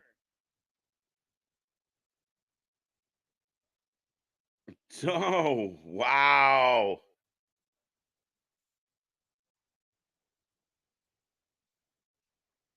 Dun, dun, dun. That is crazy. Ladies and gentlemen, Chase U picks up the win, but Jane got a little bit involved, distracting Tony, leading to the roll up. Wow. And new. There we go. There we go. There we go. Who's your favorite? I'll get back to that one. But yeah, there's a lot of good ones, Dave. And you know, I try and check out as many podcasts as I can. I'll take in Cornet. I'll take in Busted Open. I want to hear all the opinions. I want to hear all the takes and then kind of help it, you know, formulate what I'm thinking. We're back to these segments with Nathan Frazier. But folks, let me know what you think about Chase U, your new NXT champions. Nick not happy. 2-2 new champs. Yeah. Did someone say nugget? Enough is enough. It's time for a change. Who is your favorite NXT tag team in NXT right now? KJ Nick. I can't speak for Nick. I think my favorite tag team in NXT is the Creeds. I think they are full of potential. I think they got a bright future. I think there's a lot coming their way. They're really, really, really talented guys. So yeah, if my money's on the Creed brothers, I think it's a petition trying to prove. All right. Yeah, we're not going to get too far into that. At the end of the day, the stories are what they are. And again, the petition being, I don't know what to say. It's hard to have an opinion on that, Daniel and whoever else was talking about it, Paul. But yeah, I have no idea where it's going. Under the circumstances, yeah, there's no chance that he's getting anywhere near the Hall of Fame. If they can prove otherwise, we'll see. I think you guys would like OTRS Central. Okay. Thank you. Paul, I would sign it. There you go. Yeah, not at all. The remark about Batista made me laugh. Yeah, but the Batista thing's hilarious. Fun fact, this channel has been operating for 2 minutes since it has been made. I don't know if that's accurate, my guy. Yeah, I don't know. If you're basing it on the date on the channel as far as the origin date, that's not accurate. Channel is less than that, I do believe, sir. As what are we at now? 18 months? 19? What are we at? Dun, dun, dun, dun, dun. We got 5 months to go. So yeah, we are 19 months old. So might be less than the number you gave. This is her revenge arc. We'll find out. I missed the Lexis King debut. Was it any good? I see in his pic in the thumbnail, and he's bleached blonde hair. Why? Well, he went with the blonde hair and the like that. Again, he's going a little bit of that 80s rocker vibe. He looks like a fresh out of Motley Crue. His debut was okay. It wasn't. It was just simple and to the point. Just kind of felt like a little. I'm here. How do you do? Picked up a relatively easy win against Dante Chan. and we'll see where it goes from there. The owner of Beyond Wrestling asked on X yesterday if fans would attend a show where they had to sacrifice their phones at the door like many comedy shows do. What do you think of that policy? I don't mind it. I don't mind it at all. And it all depends, right? Like, again, I think wrestling could use more spontaneity, more surprises. Every time somebody does, so-and-so's in the back, and then they come out later that night. I mean, I don't necessarily need that for my enjoyment. I like when I don't know what's going on. So if you're doing house shows and such, and you were to take that phone away because, in your house shows, you're trying to build up some, rivalries, you're trying to get people used to working with each other, you kind of get the cart before the horse a little too many times before we actually get it on TV. So I have no problem with that being part of the policy. Dun, dun, dun. Now you're just making me hungry. South Africa won 38 and 38 out of 382 and 5 to 233 over Bangladesh. I don't even know if I read that score correctly. Was there a niner in there? I am a Blackheart, damn it. There you go, Dale. Dale's a Blackheart. I like it. I like it. I like it. It's time for a change. I said I had my opinion, and because Amplified blocked me because I didn't agree with him about Riddle. Yeah, I mean, the blocking thing's so interesting. The only time someone ever gets blocked from this channel is if they're being ignorant, disrespectful, or completely wasting our time. If you come here and we just argue, I'm okay with arguing with you. I'll argue with all y'all.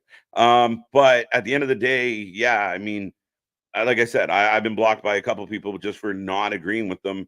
And again, that's one way. That's how you keep that funnel. That's how you keep that silo. You get all that one opinion. You go to like a JD chat and everybody's saying the same thing. You're right, JD. You're right. And he's not. And I have an issue with guys like JD, guys like Meltzer, who position themselves like they're in the room, like they know stuff when they don't. They're just guessing. Like myself, Big Nick, Luna, Anthony, we're giving you what we think. We're telling you what we know.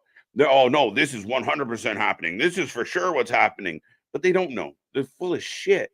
At the end of the day, Chase U wins 2-2, new champs. Yeah, I'm still a little surprised. New tag team champs. KJ Richard Roundtree passed away. Oh, sorry to hear that. T's and P's for sure. Shaft is gone, KJ. Pause. Thanks, James. Jason. New tag team champs crown. Chase U wins. Yeah, it's crazy. I'm in commercial break right now, by the way, folks. I will take a second to remind everybody we are back for Dynamite tomorrow. Tony's got a gift for Sting. Juice is going to take on MJF. We're going to find out maybe more about the Masked Man. That will be intriguing. RVD is back. Okada is back. A lot is going on. Luna Mina is running wild through Mania 7. Well, she's up to 9. Look, she's even there to correct you. WrestleMania 9. We almost made it a quarter of the way, Luna. And I don't know if that makes you feel any better that there's a whole lot to go, but you're doing extremely well. Folks, if you haven't checked out Luna on Tuesday mornings, she is rewatching every single WrestleMania from 1 to 39. And of course, she will be here with Anthony on Thursday. Impact, which Impact's on fire. There'll be lots of talk about TNA. Plus, we'll be back with Luna and Anthony doing more Monster Ball coverage. We got lots going on here at the channel. Plus, episode 2 of the Dirt Sheet debates where Big Nick and I, speaking of I was going to say, was this where I come in? I almost want to come in on Monster Balls. But I felt like that would have been a wee bit awkward. Does anyone out there ever get the impression that he was talking the entire time he was gone, and then when he hit the button, it just picked them up again? Oh, yeah, 100%. Yeah, absolutely. He just like it just constantly keeps going on. We got cool hip Corbin on screen. I'm so confused. I'm so confused. Quack, quack, quack, quack with the fucking cap on him right now. Right? But no, 100% like you were saying earlier, and just I wanted to even piggyback on this, but I wasn't lined up to pop on then. Okay. Well, about how I'd rather have a varying opinion on things. You have the whole perspective on something than an echo chamber of literally, if you don't agree with me, then fuck off. Like, no, I'd rather someone push back on it. I think it's even as we're both former athletes and everything, you just want somebody that you want that competitive nature. You want somebody to, set your paths or anything. Somebody just give you that little fucking push there. All right, so cool. So we're in the game now. We're live action.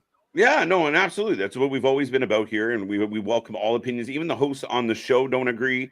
I think even this host, oh wait, where is it? Yeah, Tony bought TNA for Sting. I saw that joke rumor going around. Right. But yeah, I mean, at the end of the day, the person that's always right is here. See, everybody has an opinion on this channel. But yeah, I mean, I've seen people 3 times. Will Gigi show up?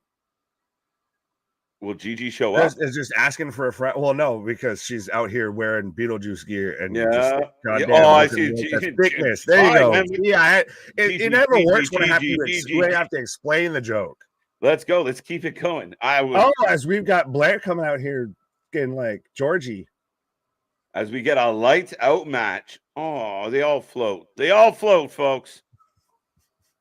Not gonna touch that one. Not gonna touch that one. I might have missed you. Now, if it's a lights out match, can we see it though? If the lights are out, or do we go Mountain Dew pitch black and we get all black light? Because I think some fans in attendance may not like it if they go black light right now. Watching these right. No, don't turn out the lights now. I might have missed it. You mentioned this before. But what do you think about the possibility of Will Ospreay signing with WWE? It's possible. It is definitely possible. I think it's so interesting to me that I've seen this. I don't know if you have, but we're getting down to lights out. Oh, black light. Yeah, Mountain Dew. Let's go. Mountain Dew. But it works with Gigi with the fucking neon ass hair. Like you can clearly tell where the fuck she is constantly. Right. But like I said, every male right now sitting at NXT just crossed their arms over their lap right now. Yeah, I mean, I think there's a good possibility. And again, if WWE sits Will Ospreay down and says, look at all we can do for you. Him versus Seth Rollins. Shut up. But it's not just the money, it's the intangibles, it's the platform, it's the stage, it's the audience. It's possible. And it's less demand on your body. Even to where if he signed with Impact, could you not see him wrestle in WWE? Mickey James? Maybe. I think it'd be, one of those. It'd be like almost one of those of, well, we can't, fit you under the cap, so we're gonna just, finagle a move here or anything like that. Right. But yeah, because if he's gonna wrestle that much in WWE, but yeah, I could see. Hasn't ruled out, but so that's what I was bringing up to where the agent or agency that he's signed with, everybody, certain dirt sheets are pretty much viewing it as so it's already set up of just so when's the year deal, the huge deal with AW come into place. But I guess he's been signed with his agency for a while. Like we're getting down to NFL, NHL, like regular sports level of what agency are they signed with? Like who have they talked to? Did they work out for so-and-so? Have they been on that so-and-so lately? Like what relationships do they have with this person on that team? We're getting down to that nitty-gritty of contract signings in pro wrestling. Yeah, I mean, again, and I love the idea that the wrestlers can leverage and get the best out of whoever. And again, I think what part of the conversation that needs to be had is bigger than money. It's what are your plans with me, Tony? If I sign here, are you going to utilize me properly? And well, I mean, he sold Jay White, he sold Danielson on it. So as big forearms, Gigi with a Meteora threw a chair on a Blair on the outside. As we're going to commercial break number 6. Is it 6? I believe. Are you surprised that they actually did go the fucking blackout, lights out and everything like that. They went the pitch black Mountain Dew. They went the black light versus just it's a no DQ match. It's a hardcore match. I like it. Again, it's Halloween. They're being over the top, gimmicky. They've already had a fun house or fun park or whatever the fuck it was match. Playground, Devil's Playground. Yeah, we're good. And so, I mean, light it out. I'm okay with this. I mean, again, what I want is the match to be entertaining. So far, so good. 2 women going hard. Right. Speaking of going hard, Scott, maybe have a glass of water. But right. I think 100%. I think this is done because of Gigi with the bright fucking neon orange hair and everything like that. Because she fucking stands out like a goddamn light bulb in this. Oh no, she definitely, and I mean that's part of the kind of the allure. It's the visual. It's the visual. Very much so. Hey, this is BS. I want to see Gigi in the light. Yeah, she's gonna win. Then you'll get to see. You're good. Give me another. There's Ricochet so many ways I could go with that, but you can have. Give me another Ricochet versus Will Ospreay. Yeah. Yes. Please don't threaten me with a good time. Like I feel like I'm getting Hawkeye. Don't do that. Don't give me hope. Sorry. No, you're good. But to me, if you could have the potential of a Ricochet versus Will Ospreay match, boy fucking howdy. I don't care what else you got on the show, but they're up or fucking against it. Absolutely, Nick. Absolutely. Let's go, Buffalo. Break 7, says Curtis. Ooh. Is this the 25th anniversary of Halloween Havoc 1998 with Warrior? It's the you're asking me to do math right now. I'll take your word for it. You can. They haven't talked about it. Well, you really think that they're going to highlight Warrior versus Hogan from Halloween Havoc 98? We literally were talking about how much of a farce that match was. No, I don't think that. I think just the fact that it's 25 years. And if somebody had mentioned it, I didn't catch it, guys. No, you're fair enough. I don't even know if it's valid because I'm not trying to do the math right now. Yeah, no, that makes sense. 23 years in this millennial, 2. Yeah, we're good. 25. Dang, Roundtree got the final shaft. Rest in peace. All right. What? Here are some costume references you missed out at Halloween Havoc. Shotzi as Kojimi from No, Christian. He is all on like I would like to see them dressed as this. Again, we've talked about this. I want to live my fantasy. Keep that to yourself. What's up, Greg? How you doing? No Chucky costume tonight. You would have thought USA Network. We're not done. Not done. Sorry. As KJ's taking a pause for the cause, Hogan versus Warrior was total wrestle crap. With Hogan blowing the fireball spot. Yeah, it was a bit much. As right now we're back in action as I've got Blair up on the top rope. Is it interesting? Well, it's interesting to me of Gigi very much clearly stands out because she's got the neon orange mop on top, but Blair really you'd almost lose her in this blacklight here. We've got a table coming out right now. Favorite WCW Halloween Havoc moment. I think we've talked about it, Keyshawn, of it's got to be the Hogan Warrior match, whether it's the flash paper, whether it's, Warrior with I just keep rolling. Chucky might be next week. Fair enough. Bobby, we all gonna miss him. Roundtree is I'm not sure what we're talking about. So fair enough. Why isn't Gigi teaming with Chelsea? They got matching hats.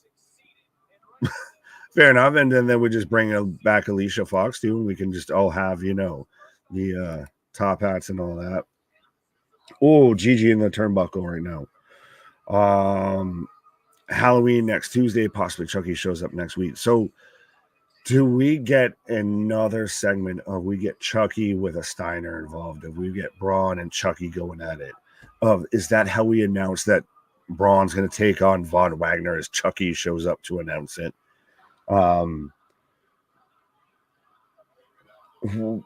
Nasty crowd chanting, "You suck," as we've got a belt off here. Blair Davenport just whipping Gigi right now with a belt here. Was it Mysterio Guerrero match at Halloween Havoc? Yes, it was.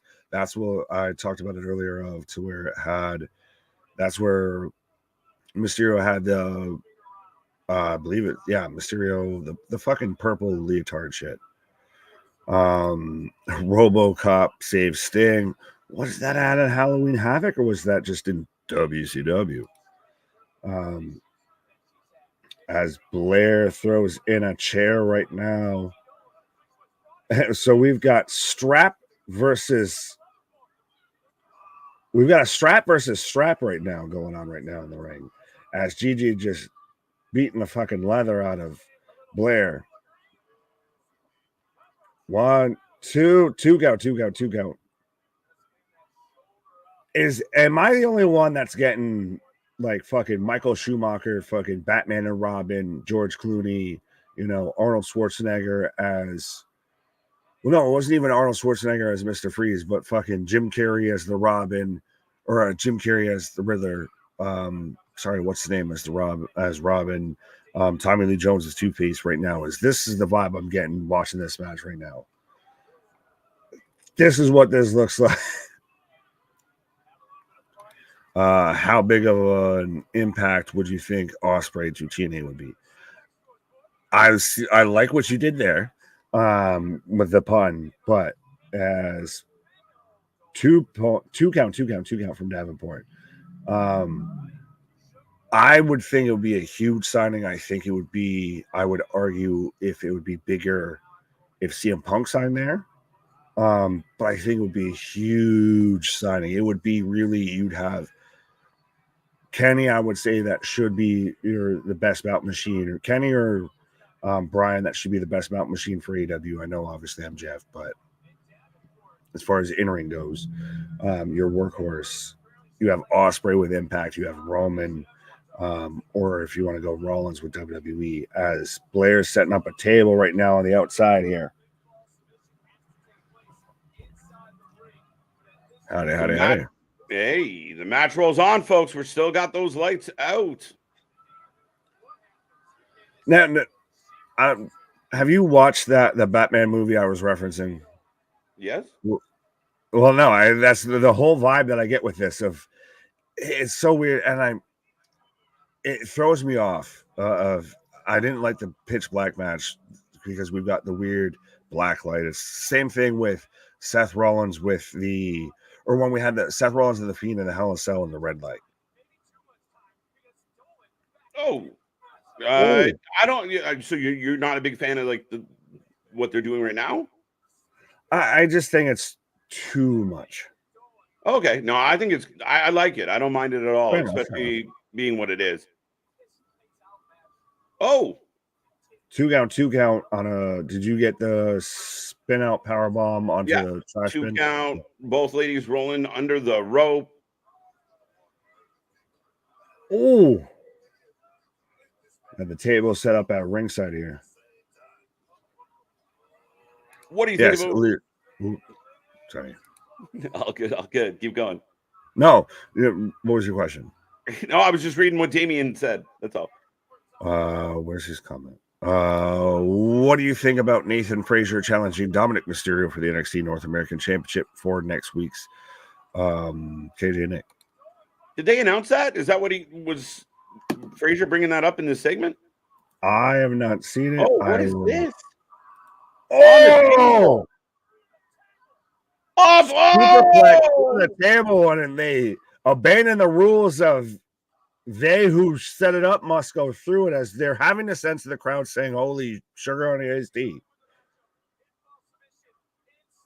Holy shit. It's only by pinfall or submission inside the ring. 2, 3, as Blair picks up the win. So I backslid into that like a motherfucker. Wow. I backslid. I didn't think I was going to be right about Chase U. There you go on that one. Yeah. You had to just rub salt in the wound. That's crazy that Chase U was the tag champ, though. Yes and no, I believe it, but yeah, I'm surprised with this of like a ripcord V trigger is what ends the match. It's her finisher. I mean, there we go. She put her through a table first. Alicia Silverstone as Batgirl. Spooky, isn't it? Yeah, something spooky. Something strange in the neighborhood. Who are you gonna call? Wrestling for. We got Ilya. I'm waiting for fucking Denzel to just pop up behind him and be like, 3 seconds. You got 3 seconds to drop that belt. He's gonna smash him in the face with like a cue ball or something. Right. These was supposed to be Two-Face and Batman in '66. Oh, there you go. Fun fact. So, do you feel lucky, Batman? 100%. You feel lucky, Batman? Nah, I don't see him pulling it off as well. No. The man who probably smiled the least amount in his career. Has that man smiled ever as a human being? Like, can he physically make the formation of a smile? I think so. Maybe it all cracks. It's just a happy grimace is all it is. So Frazier versus Dominic Mysterio next week. Very interesting. Yeah. Okay.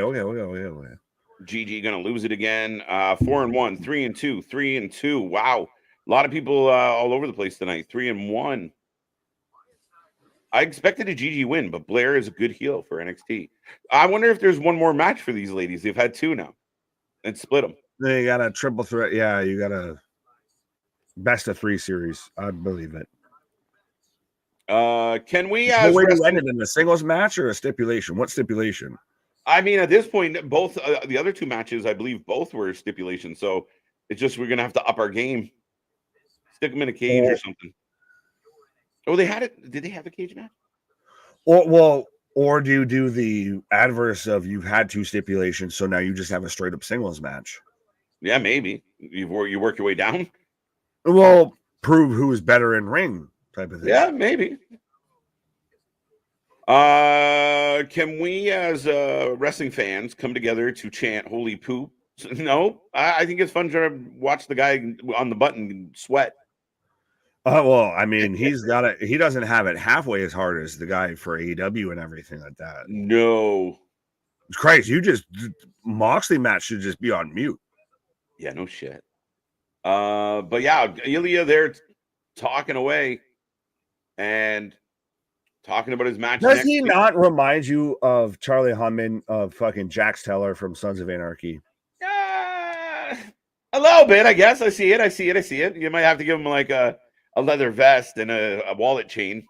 You just might have to add some weight behind him there. But yeah, as Carmelo's watching it, as all pro wrestlers do, if you have to watch the screen, add an angle because you can't watch it straight on like a human being. Oh, wow. What the fuck? Come play with us, Carmelo. All work and no play makes Homer something. All work and no play makes Homer something. Go crazy. Don't mind if I do. There we go. That's one of my favorite scenes from Treehouse of Horrors. Uh-huh.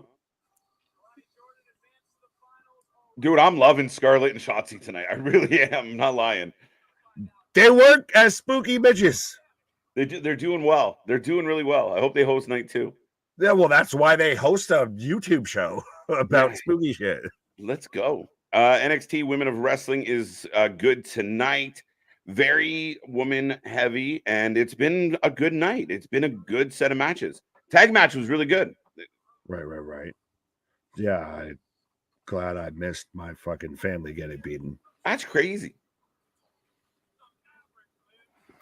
Well, do you think that we get a series of NXT call-ups? Like we start to just get I guess no better way to say it, but a bloodletting of NXT of Braun Breaker moves up at some point in the not too distant future. Carmelo moves up in the not too distant future. Maybe we get a Roxanne moves up in the not too distant future. We start to get a thinning of the herd to where we get new faces that can fill those voids. Maybe. I don't know. I still think it might be a little like further off than we think. I think it might be, around Rumble, around Mania season. I don't know about 2023 seeing a lot, because I do think part of the concern is if you take you want to keep the ratings up. You're pushing the ratings. So if you got it too much and you're relying on unknowns, then it's going to take time to get back up. So does it happen once they sign a media rights deal? Of got you, bitch, and now we just cut. Yeah, maybe just move up half the roster. Yeah, that's quite possible. Could that play into the media rights deal? Maybe. Ilya looks like he's about to receive a phone call from a guy who says, "I have a particular set of skills." They're mostly saying what and yeah. Right. But if you be a friend and tell a friend and like, share, and subscribe. Sorry, there's opera on my phone. No, you're good. Gigi I thought you were about to start going into bang bang into the room.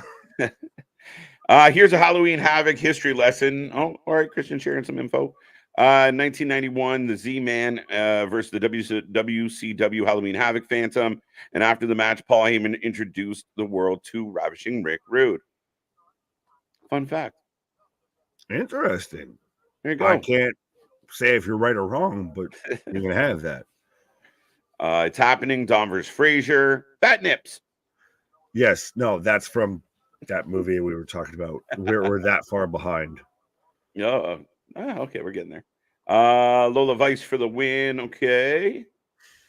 Alien looks like Gary. Just like the fact that Gary Busey was mentioned from Lethal Weapon. I love that. Actually, that's funny as shit. Gary Busey is just.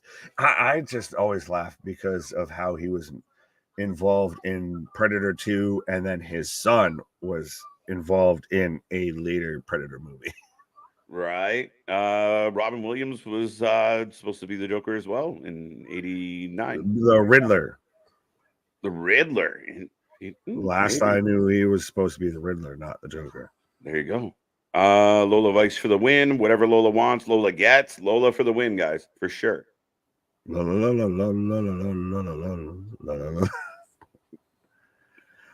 Christian Power Rude was around before that, yeah. Way before that, yeah. Started out in world class with Percy Pringle. I still find now, if your name was Percy Pringle, wouldn't you rather go by Paul Bearer? Honestly, you're like, listen, you're going to be the Paul Bearer now because you can't ever have a mustache. Like, thank you, name Percy Pringle. Yeah, you can have no facial hair. Percy Pringle. It sounds like a ginger. No, it sounds like he opened a fucking tennis ball factory and got shipped potatoes instead of fucking tennis balls. We got to come up with another plan. Right. Chop them bitches up. Right. 2 Phillies 2, 5th inning. All right. Money still was Joker after all. I've seen the WCCW documentary. I've seen the facts. There you go. The only fact I know right now is I've got Tiffany Stratton on my screen looking like a fucking dime piece. Yeah, the epiphany is happening. Bro, what the fuck? I don't know what her costume is. Who is this? Pretend like there's someone right now dressed as Tiffany. That's amazing. There's too much blonde action here. Am I watching White Chicks with the fucking Wayans brothers? It's 100% White Chicks. Hold my purse. No, seriously, I'm like, and I will walk him. Which, by the way, I can't ever listen to that song now without thinking of the remix of "Play." I'm hitting drill you. Play. We've got blood on blood action, and we've got Saudi on Saudi action right now. Epiphany on epiphany. Oh, look, these women are leaning. Like this, have they been like that the whole time? Yeah, that's why they did the blackout match before the epiphany, because too many people in the stadium would have epiphanied all over their pants. All right, Markova coming out taking on Lola and showing her a different style for sure. Using the leg so kicks. much a different style that you didn't even get her name right. Yeah, close enough. Somebody It's is something Russian. Somebody, yeah, I don't know who that is Roman Reigns. That's awesome. I didn't even know who that was. It's Tiffany Stratton. Yeah, I don't know who that is. Who was Tiffany beating up? Oh, Is that a statement and indictment of how generic that NXT is? That literally all you got to do is slap a blonde wig. You're an entirely different person. right. And people wonder how Clark Kent, Superman, could get away with just throwing on a set of fucking glasses. All you got to do is throw on a blonde wig, and you're a different human. Karmen, a couple people picking Karmen, maybe not a lot, but which was the real Tiffany? I don't know. Someone go frame by frame with that. Did they do the Spider-Man meme of just pointing at each other? I am you. You are me. There you go. NXT's version of the Mortal Kombat mirror match. Love it. Fair enough. Fighting yourself. Lola for the win.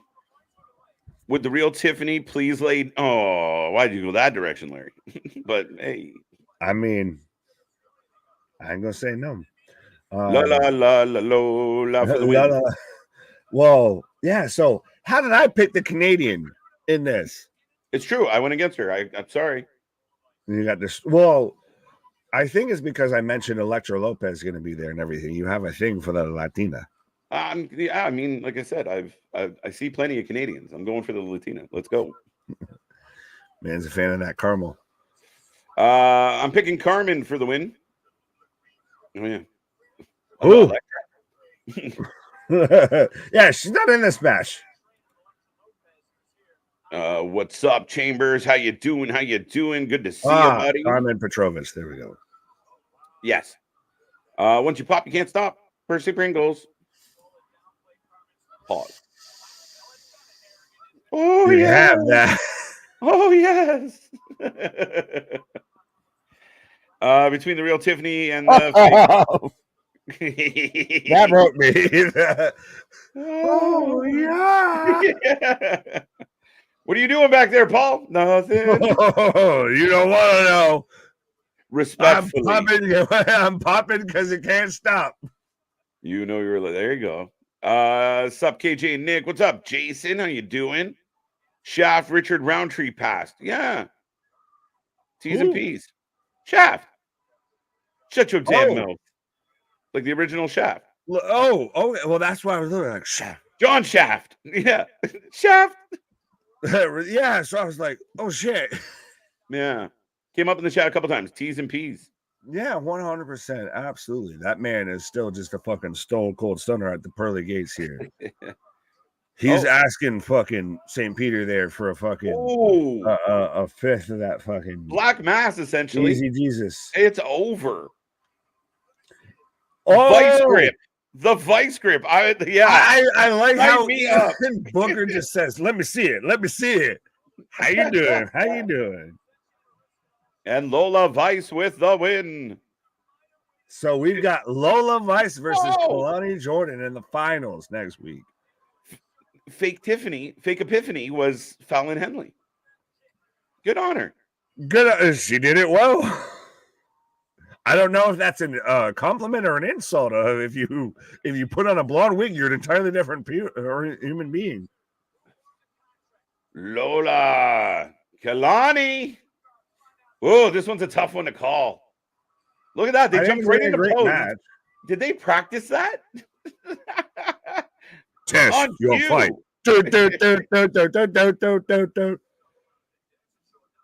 Bro, I'm pretty sure Thea Hale just got a fucking secret squirrel package from Tony Khan because her eyes are bugging out of her fucking skull.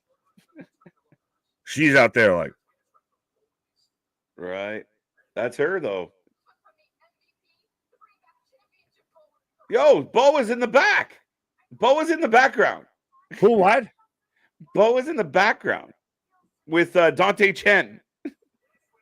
They walked away. They weren't supposed to be on TV.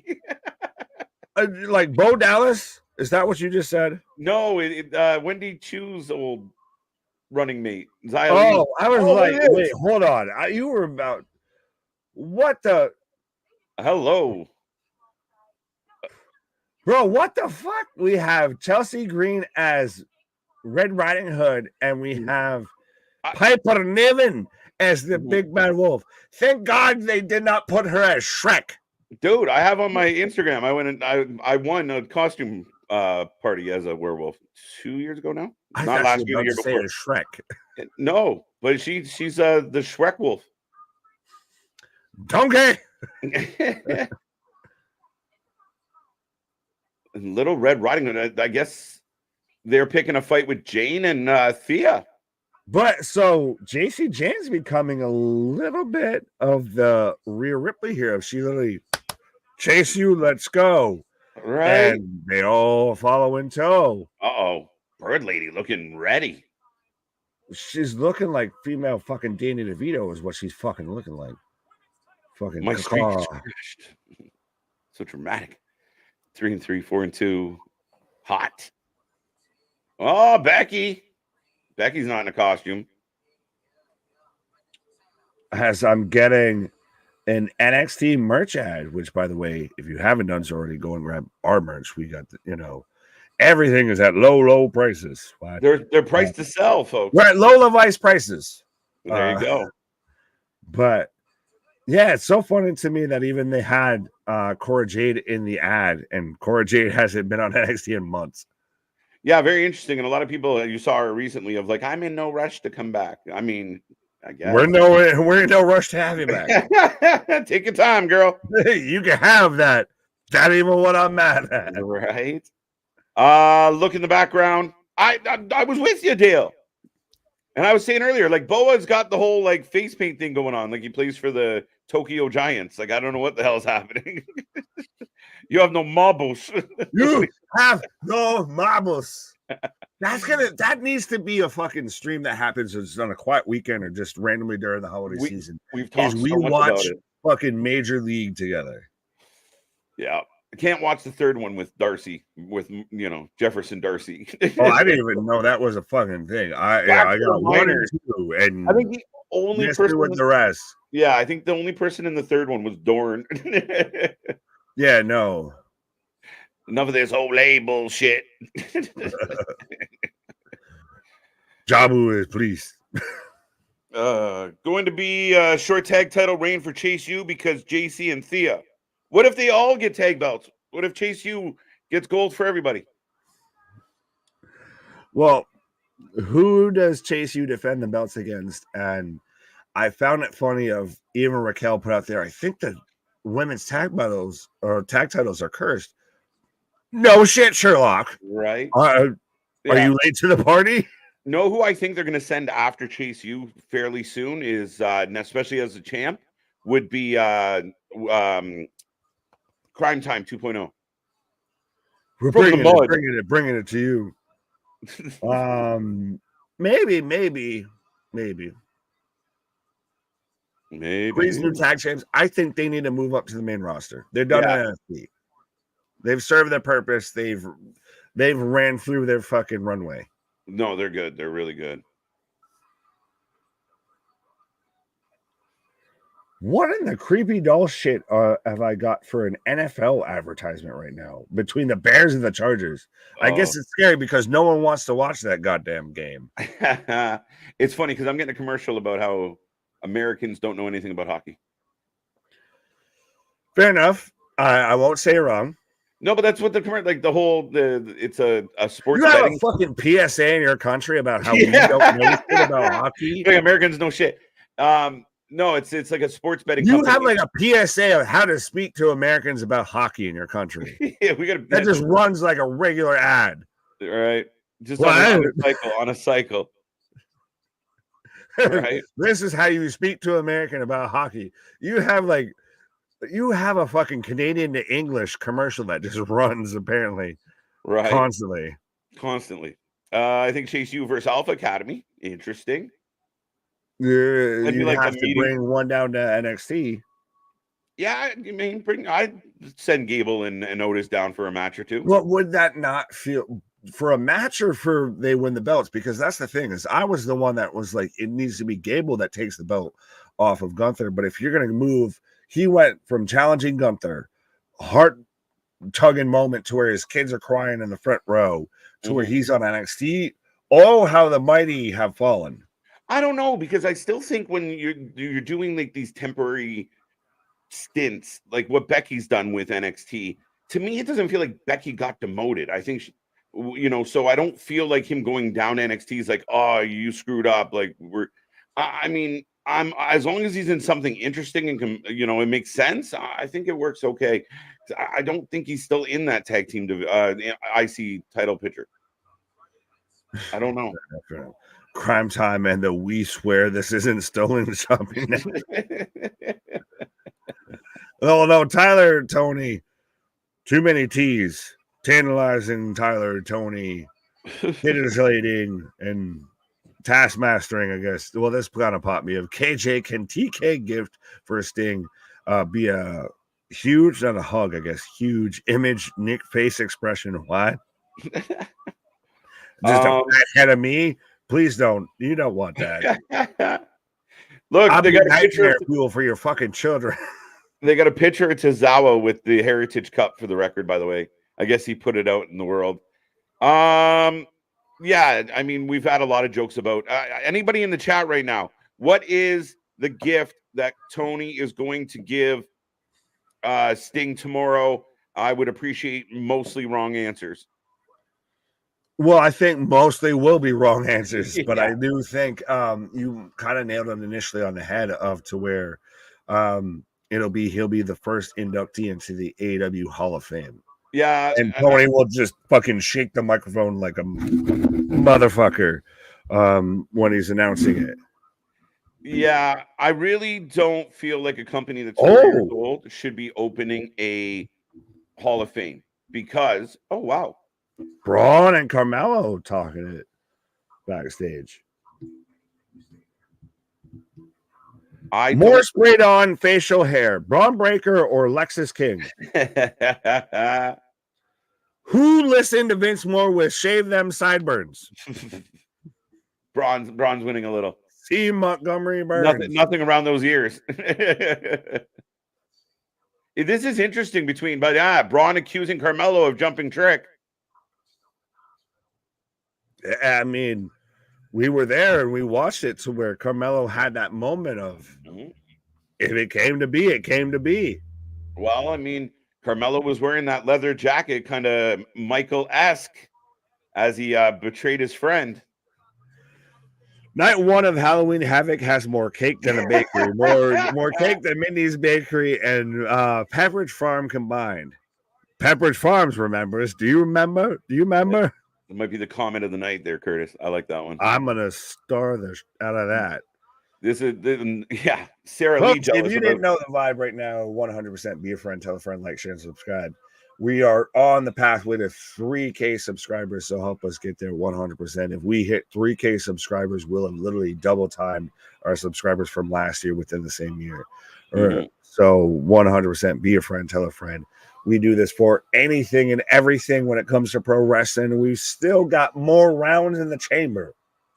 Lots of rounds. Hey, Dave! Hey, the queen! Looking like a fucking $1 million. Jade Carhill in the house. Out here on a throne to watch the main event. Pop. Big pop for Jade. And here we go. Bird Lady coming to the ring. What in the fucking like John Williams fucking orchestra? It's like da da da da da da da da.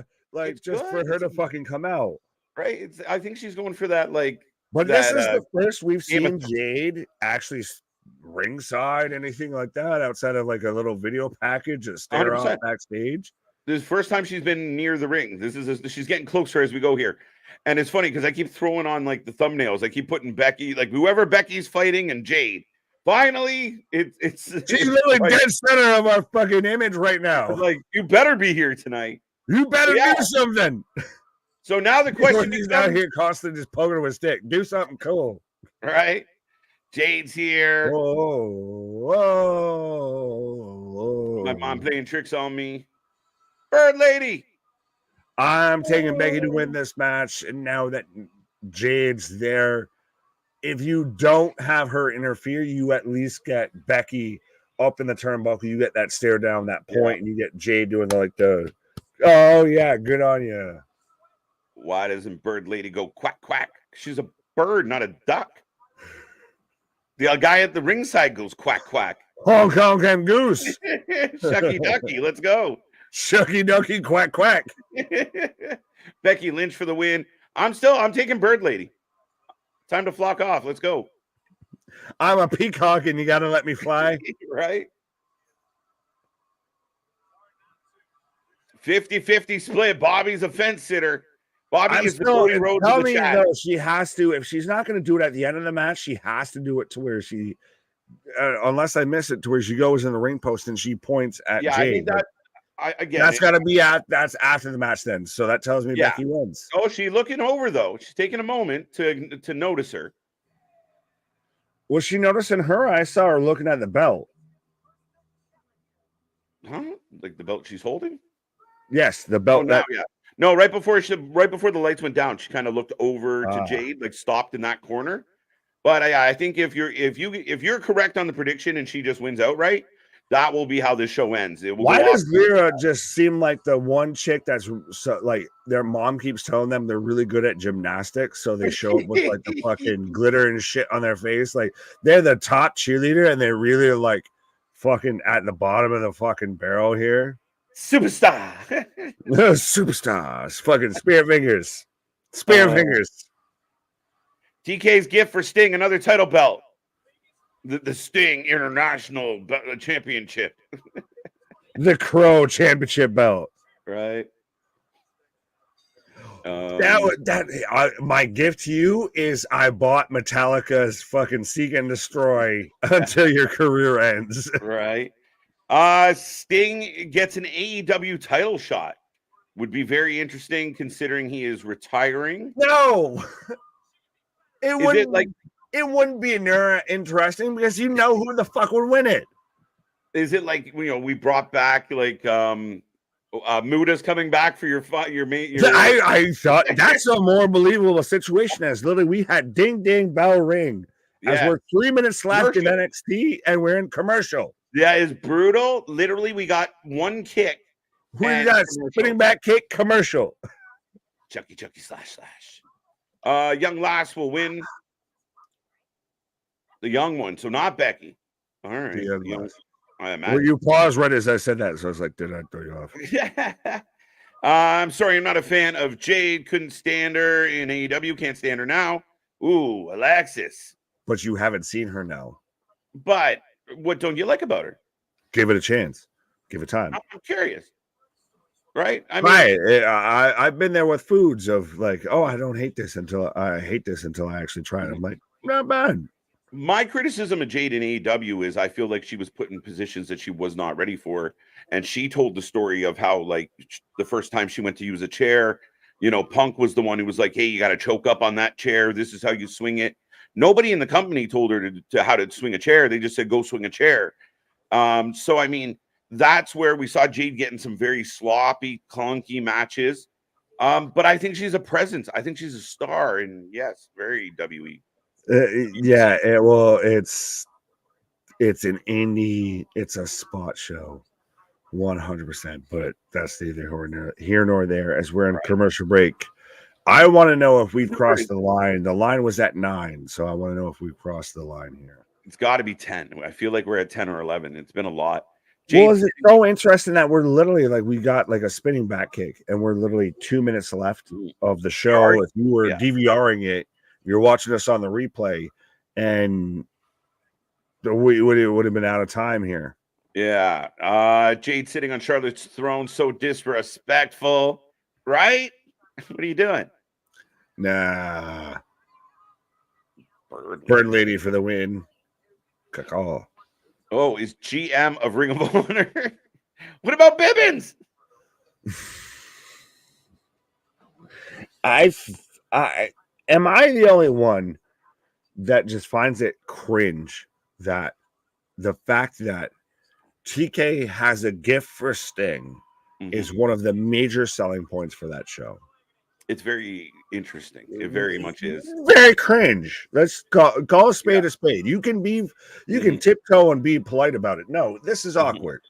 Unless it's like TK's gonna get Sting jumped and grab him by the face and be like, "You're never retiring." This is watching the fucking nerdy like the nerdy kid in school going to fucking ask the top cheerleader out to go to fucking prom shit. This is what this is. Of like, you have to announce I've got a gift for you. Why? Becky for the win. Yeah, it'd be weird, right? It's like, again, we always compare it to other places, and you're like, yeah, this doesn't happen very often. And maybe some people say that's a good thing. I don't know. It's a tough one. I want to see the stare down between Becky Lynch and Jade coming soon. Hold on tight. Yeah, well, it would literally be a stare down because Jade, I think, would be staring down at Becky. But I like how we've got let's go, Becky. Let's go, Leroy. Let's go, Becky. Let's go, two people in the back. Right. Oh, no, fuck off. No, that was terrible. They did the double crossbody spot. And they did it lower, and they did the Ricochet Logan Paul spot, the Ricochet Carmelo spot, the slingshot crossbody, and just did it on the bottom rope, and it was it didn't go so well. What are we showing? Who was that? Who? I got a picture of like people celebrating somewhere. Oh, I've got them, but just throwing elbows right now back and forth. I got the elbows new. Becky goes over clean. Jade does the face-to-face stare down, becomes the next challenger. Lyra distracts Becky when the Jade title match happens. Gets hit with Jaded. Carhill stays on NXT. Daniel, it's possible. Do we get Becky versus Jade for the NXT Women's Title night 2? Oh, I don't think so. If I was booking, it's not my choice. I think it's too much too soon. Right, but sometimes these is war times. These is, fuck you energy running this right now. So I could see that being an option. I think that's a valid option of just, hey, Tony, remember when you had her signed and you couldn't figure out what the fuck we're doing her? Cool. Yeah. So we're just going to put her over Becky right now. Just you know. But again, if you push her too hard, I mean, does she win the belt and hold on to it for a moment? My concern there is burn her out. Prominent spot in NXT getting pushed too hard. No, but I mean, giving her a championship right out of the gate, like 1 week, like next week, I don't know, man. I think they're slow playing it a lot. Do you slow play it too much? I don't think so. Play it too much. Are you disinterested in Jade in any way, shape, or form? No. I'm asking. Asking to. No, I don't think so. I think this has been played perfectly. So to jump from kind of this nice build to next week, you get a match. I think the money's in the build right now. The attraction of who is. Would you rather have her come out and have a match versus local enhancement talent, like fucking good old what's the name that we saw with Brian Pillman? Maybe. Or would you rather their first match be Jade versus Becky Lynch? I'd rather the build. I think you give her a title match right away. I mean, again, if she wants to fuck with Becky, which I think Becky's going to be her first feud, but to give her the belt next week, I don't know. I don't know if I like that. Fair enough. What's up, Daniel? Hold on real quick. I do like this from TLD. TK's gift to Sting is official custody of Darby Allin. Perfect, right? You get Darby. You get Mama Wayne. Break 9. Okay.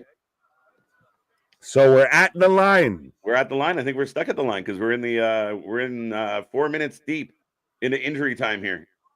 Yeah, we're in a runoff here. Tony gives Sting the golden snitch. You are a wizard, Harry. Right. Becky will retain after the match. Yeah, I think they said the same thing. Honestly speaking, I think Sting is GM or KJ Is it weird that she just hit a nothing but net? Yeah. Like that's a nothing but net of the fucking back leg drop over the draping spot. Like, so you're really doing your top male baby faces move. Finisher, yeah, and it wasn't a finisher. No, not even close. Like a 1.5 count. Curtis saying Bird Lady for the win. I agree with JV. I really do think it's going to be the Hall of Fame. I really do, and I don't like it. There's a whole locker room there cheering on Becky. Like a local pub, I guess, in fucking Ireland. Yeah, they showed another homie there with the man shirt. All the Irish came together for this epic battle on Halloween Havoc, folks. I'm thinking of fucking Willie of, they can't get along. Of the man and the bird. Just like, the Irish and the Scottish and the Welsh, or the Irish and the Irish. Right. She can take me. Money is that for a week? We'll get back to that. He gives him TNA. I like that. That's the funniest shit I've heard. I bought you a company. We call it Impact Wrestling. I bought you a company. Is there another human being, though, right now that has ever run pro wrestling? Right. In any aspect that you could literally factually almost throw out there? He bought one of his wrestlers another company just because. Yeah, just because. Just because. I like this one too. Ric Flair shows up. I bought you Ric Flair. He pops out of an ambulance. All right. Your last match will also be Rick's last match. Could you imagine? It would be the epitome. Dude, the last match of WCW was Ric Flair versus Sting. If the last match of both of them is Ric Flair versus Sting, I'm gonna be fucking Red Fox out here, Elizabeth. Yeah, Elizabeth. Wee woo. That'll be my whole commentary for the match. If I'll just have a soundboard of wee woo, wee woo. Right? Yes, KJ. Perfect time for TK to turn heel. Right? Imagine his gift was like, fucking him over. But that begs the question: has TK become the Vince McMahon of AEW? Not yet, because he's. I think he's tiptoeing. Not within his own company. By the window. Not within his own company, though. Like with his people and on the show, not at all. With the fans, yeah, and I'm sure Vince really thought he was super over when he said Brett screwed Brett and everything like that. But Vince, this is TK's fucking tweet to tweet screwed you're tweet. 100% TK wrong. screwed tweet. Not TK. even close. Vince was trying to be, not on the same level, or the same part, or the same action, but I'm saying where his involvement. The fan base, Vince wanted to be a heel and was the heel, and the fan base felt he was a heel. The AEW fan base don't feel like Tony's a heel at all. They love him out there doing his No, I don't think the missing component that you forgot in all of that is reality. Reality said that Vince was the heel. Reality says that Tony's the heel. I get what you're saying, but I'm saying AEW's fan base doesn't live in reality. No, but on the show, there's no heel side to Tony on the show. Maybe the outside of AEW feel like he's heelish to us, but he's not a heel at all on AEW programming. Not even close to Vince McMahon.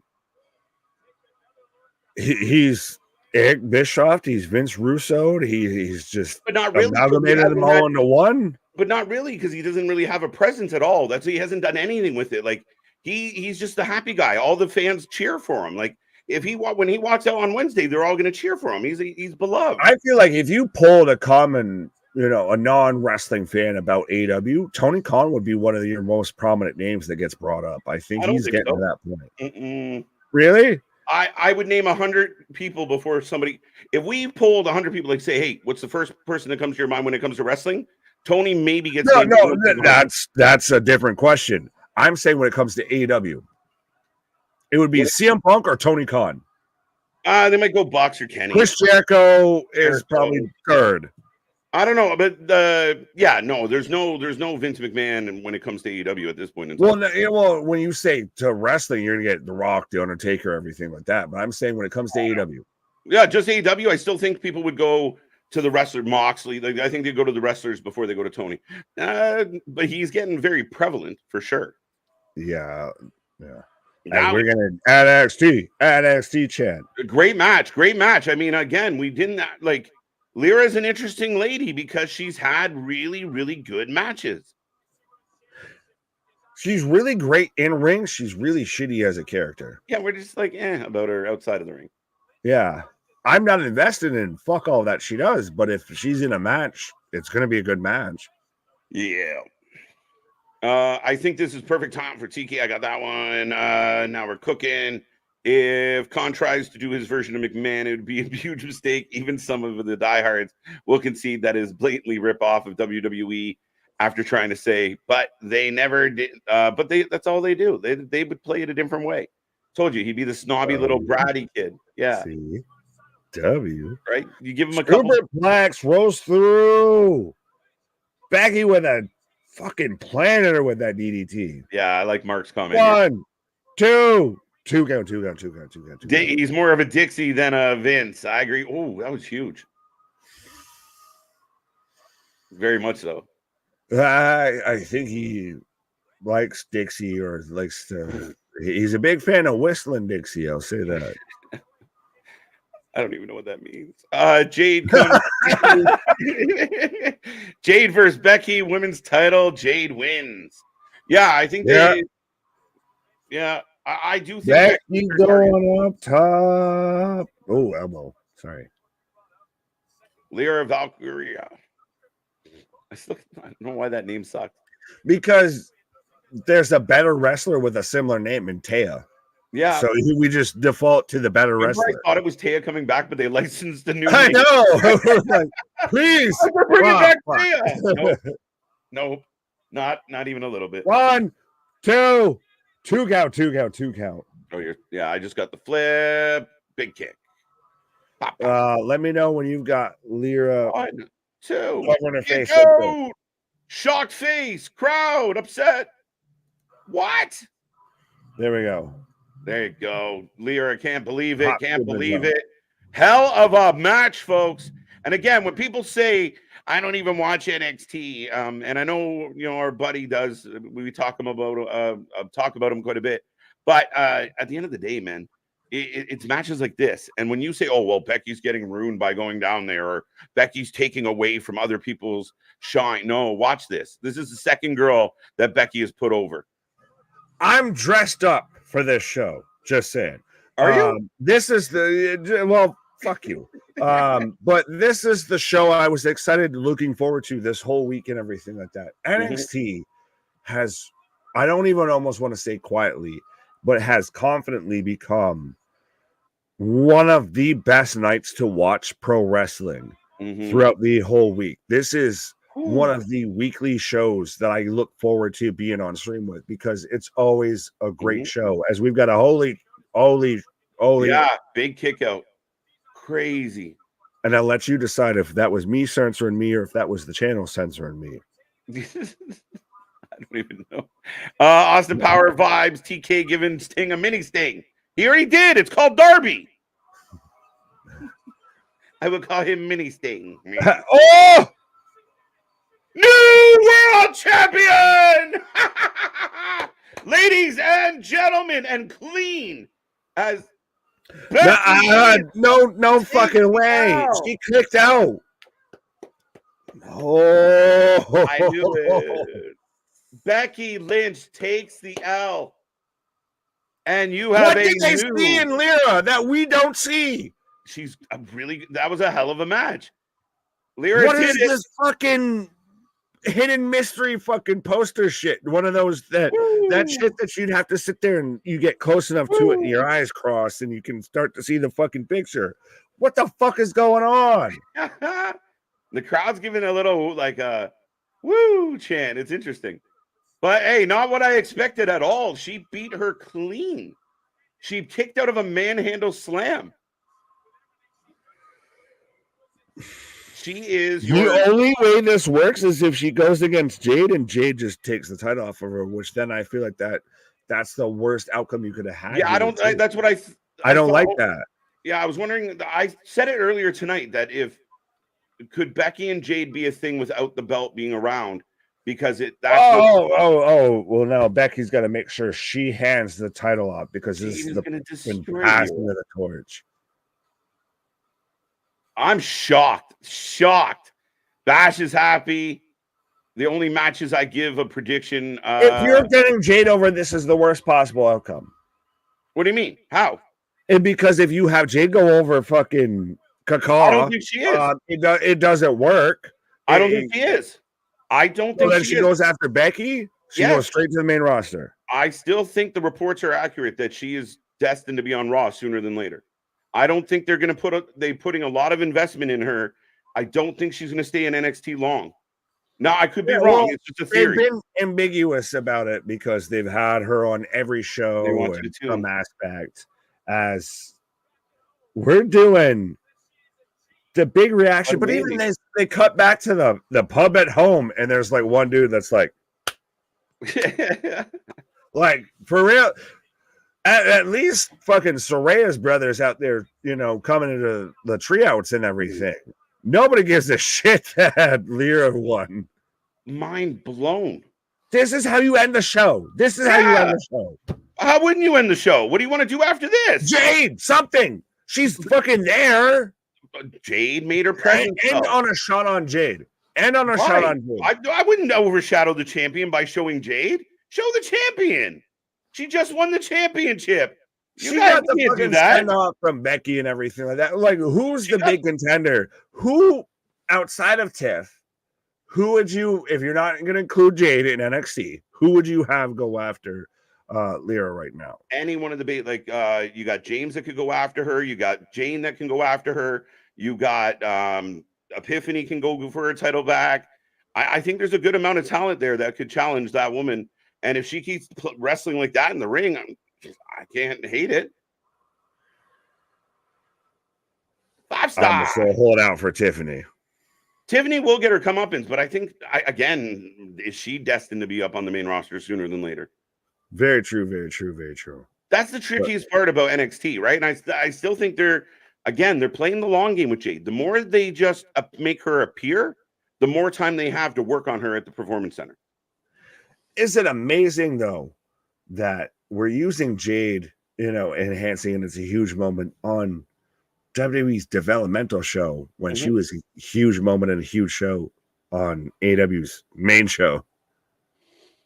Yeah, I mean, I think that's part of it. But I think at the end of the day, again, it shows the value of NXT, or at least the stock they're putting in NXT. Smile Mark had a really good point a second ago, but I didn't read it out. But he mentioned that, this is what Ring of Honor should be. Ring of Honor, and I've said this a million times, that's where all your youngsters are. That's where the Nick Waynes and the Billy Starks and the young folk of your company are developing and learning and training. You get less injuries, less bad moves, less botches, and less burying of the younger talent. You could do it. You could do it. I think they've... I get what you're saying. I think it's more of the landscape of what Tony and the gang would pull off versus what we would like it to be. Yeah, but if you took like a Dustin Rhodes and a Jerry Lynn and like 2 or 3 of those guys and said, okay, you guys just have to train these athletes and get them, and every week we're going to we've been trying to talk sense into this fucking company for like 4 years now. So like since they've existed, like, well, you have this person and that person that you could use. Like if you just use them right. Right. Bravo to Becky for doing the job. Big shout out to Becky. And Becky doesn't get hurt by this. She had a great match, and it's Becky. She'll be fine. Anyone, Becky got buried, they're dumb. This was a good situation, and I'm okay with what happened. 2 huge surprises tonight. I was really happy with this show. Oh, I very much liked tonight. And you had even people that were like, oh, well, it was almost a hindrance on Becky if she's down there, she's dealing with NXT, of anybody's going to find a way to take a shot. But if you're going to do it, you said it earlier, to where Lyra's just been pushed no matter what. They see something there. So this is 100%. If it's going to work, it needs to work now. Yeah, I mean, I think that's, they're hoping, like, if she delivers matches like that, and you play her up as a babyface, that maybe it works for a while. Maybe it's not a long title run. We'll see. But I mean, Becky goes down there and puts a shine on at least 2 wrestlers that are better off for their time with Becky Lynch. I think it worked out really well. Oh, absolutely. I'm a huge Tiffany fan, and I still think that, and we've even both said it, of pretty much her being involved with Becky was the best thing that's happened to her career, win, lose, or draw. Yeah, no, I mean it's huge. And again, I like that they're teasing Jade. They're teasing Jade. They're making you tune in and they're making you pay attention. So we'll see who's next. I mean, will she be on Friday? We'll find out. Could be. Where do you ultimately, and I know this is early premonition, where do you ultimately see her ending up? I think Raw. I think Raw is good for her. And I think she will feud with Becky to start. So you throw her in with Nia, Raquel, Becky, Mhm. Shayna, Mhm. Rhea Mhm. versus you've got SmackDown with Charlotte, I Bailey, think because Io, and that's Bianca, and that's about it. yeah, I think she goes to Raw. I think she'll do well again. Another big lady in kind of a big lady division. And I think the similarities and the comparables. I think people really want to see her in Charlotte. People want to see her in Belair. So if she's on a different avenue right now, it kind of it gives you that later on. So to start, I think we are going to see her on Raw. I'll give you that. It gives you the tease on it. I think you just kind of go full bore with it, and you Mhm. have her on SmackDown. Yep. WWE wants us to think the NXT Women's title has the same prestige and clout as Rhea's and Io's title. It don't. It's developmental. I don't think they want that. They want you to know that it matters, though, that it's important, and that the matches they have for that title are good matches. I don't think they want it to be on the same plateau at all. They've admitted that Uh, that's their third brand. I was just gonna say, you know, who's the only person that said that, and that's you, Gilly. That's you. You're the only person who said that because everybody else gets, even when it's the NXT men's title, they Mhm, don't still think it's on the same level as the mhm. men's world title Yeah, or it's just the not the same. universal title. No, not at all. Nobody said that except for you. Right. Yeah, it's just not the same, and I don't think they're trying to present it as the same. They know that putting names next to that title brings eyes to that title. If you're Goalpost yeah, if moving. you're a diehard WWE fan and you see Becky Lynch walking around with a belt and you don't know where she got that belt, you might find out where she got that belt and might tune into this show too. And the ratings would suggest that that's probably what's happening. Right, like I said, it becomes goalpost moving Mhm, when things aren't going in your way. Of everybody, when things are going great for AW, everybody wants to draw attention to it. But then when things aren't going so great, you're a fucking hater if you bring it up. It's well, no, sometimes you just call a spade a spade. absolutely. Ezekiel Elias Elvis. Becky's going to feud with Jade. They don't want the title involved. That's my take. I'm 100% with you on that, Ezekiel. That's Yeah, 100% they what I think. don't want the title involved. Yeah, I don't think they want her anywhere near the title yet. I'm just laughing because I read it because he put too many T's, so I said the title. The title. Lyra deserves it. There are some people. Okay, I don't. Okay, I'll take your word for it. Yeah, yeah. 8.5. By the way, folks, if you are here right now, we will take a rating out of 10 on tonight's show. 8.5 out of 10. I'm off to go watch hockey. Good night. Later, JV. Later. Becky will be the test to see if she can hang with the big time. I think so. So you're saying Becky becomes the Sean Waltman of like when Jericho showed up of that's your litmus test of if you can go? I think Becky's going to protect her, make her look like a star, and Becky's going to be able to. We're going to see with a rivalry with Becky, can she hang in that ring for sure? Is it weird that I'm like, well, she could have a match with Natalia because Natalia 100% to me fits that like You want it to well, matter. you that's the tutorial mode of being a wrestler Mhm. in WWE is you go against Natalia. Yeah, she's having matches with Natalia, but they're in the performance center. We're not seeing that shit at all. Fair enough. I think they know that they want it to be someone of substance. And I think Becky would be a great person for it. Now, again, it could be someone else, but I think those marquee matchups that we really want, like a Belair, I don't think they're just Mm. going to toss her to Belair and have it because they know what wrestling fans are like. If she gets out there and she's all clunky and looks like a Bambi on ice, people are going to turn on her quick. So they want we got time here. We got time. But that's why I was hoping she'd have even if it's a minor run, if it's a month-long run or something like that, just dip your toe into NXT. Just skim through the pond there.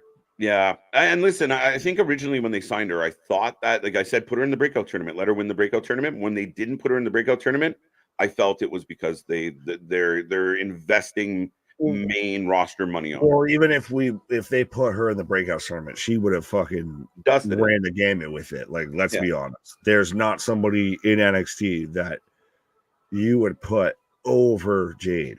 Right. No. Omar, it was Lyra's birthday yesterday. That's a true story.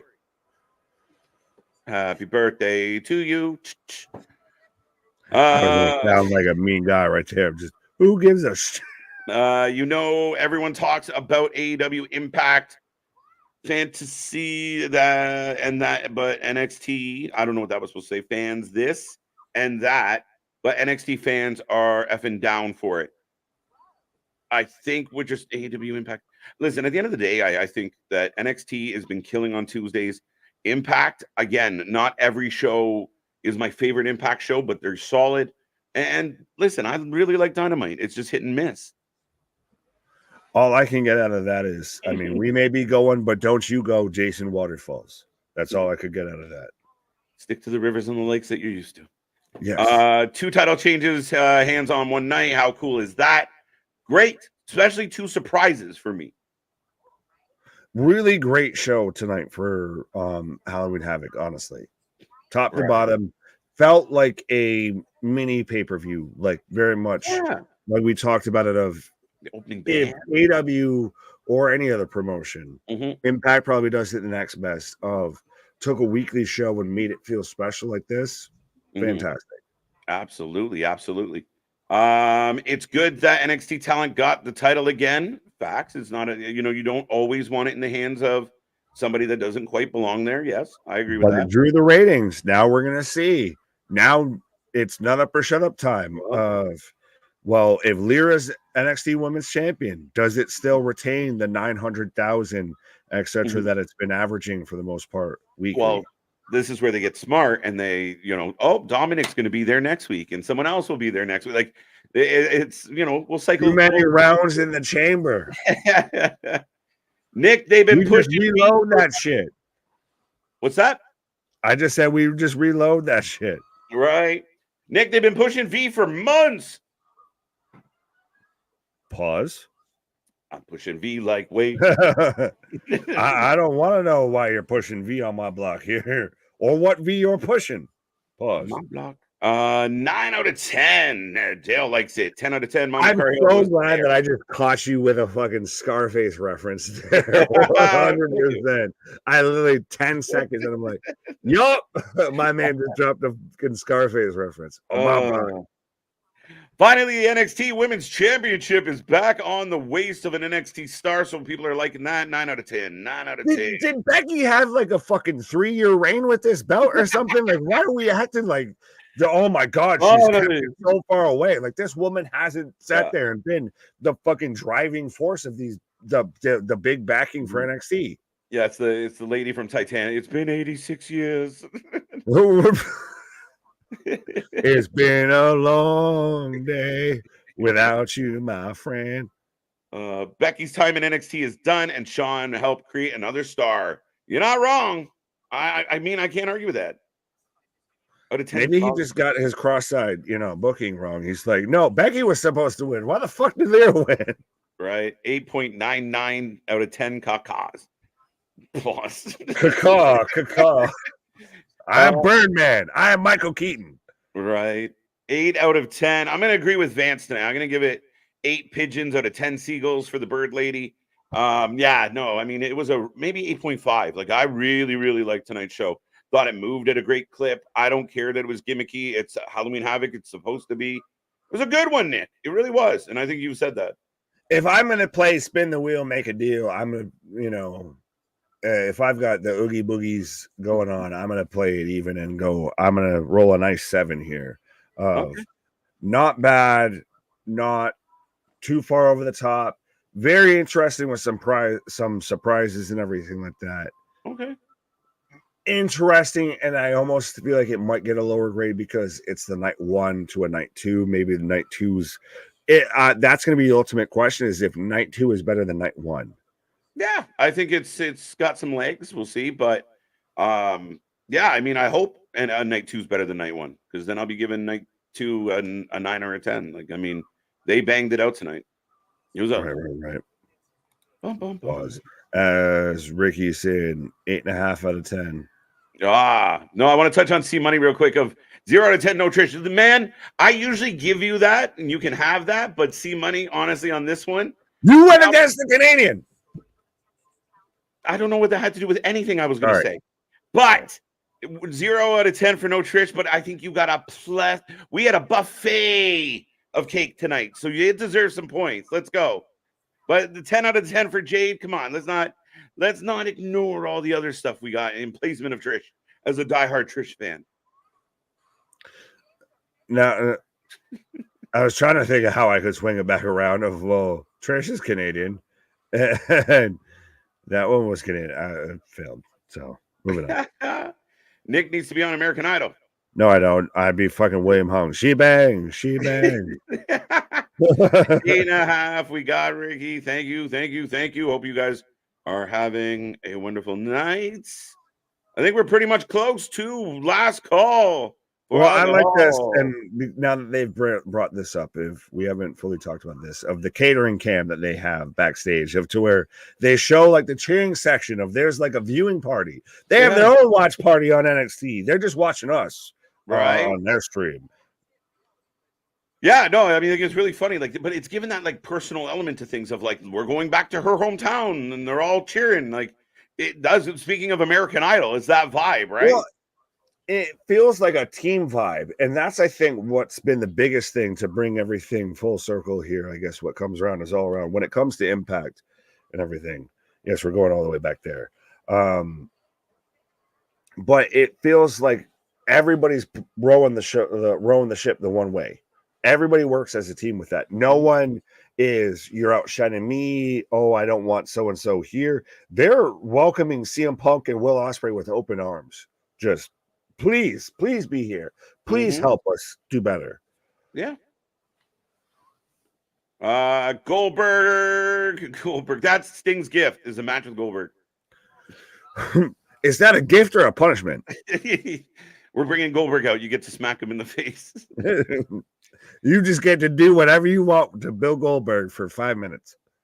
Yeah, Gilly says it's like the NFL players going back playing with college kids. Not exactly. I'm just not behind the WWE roster. You've said that before, but I don't know specifically why.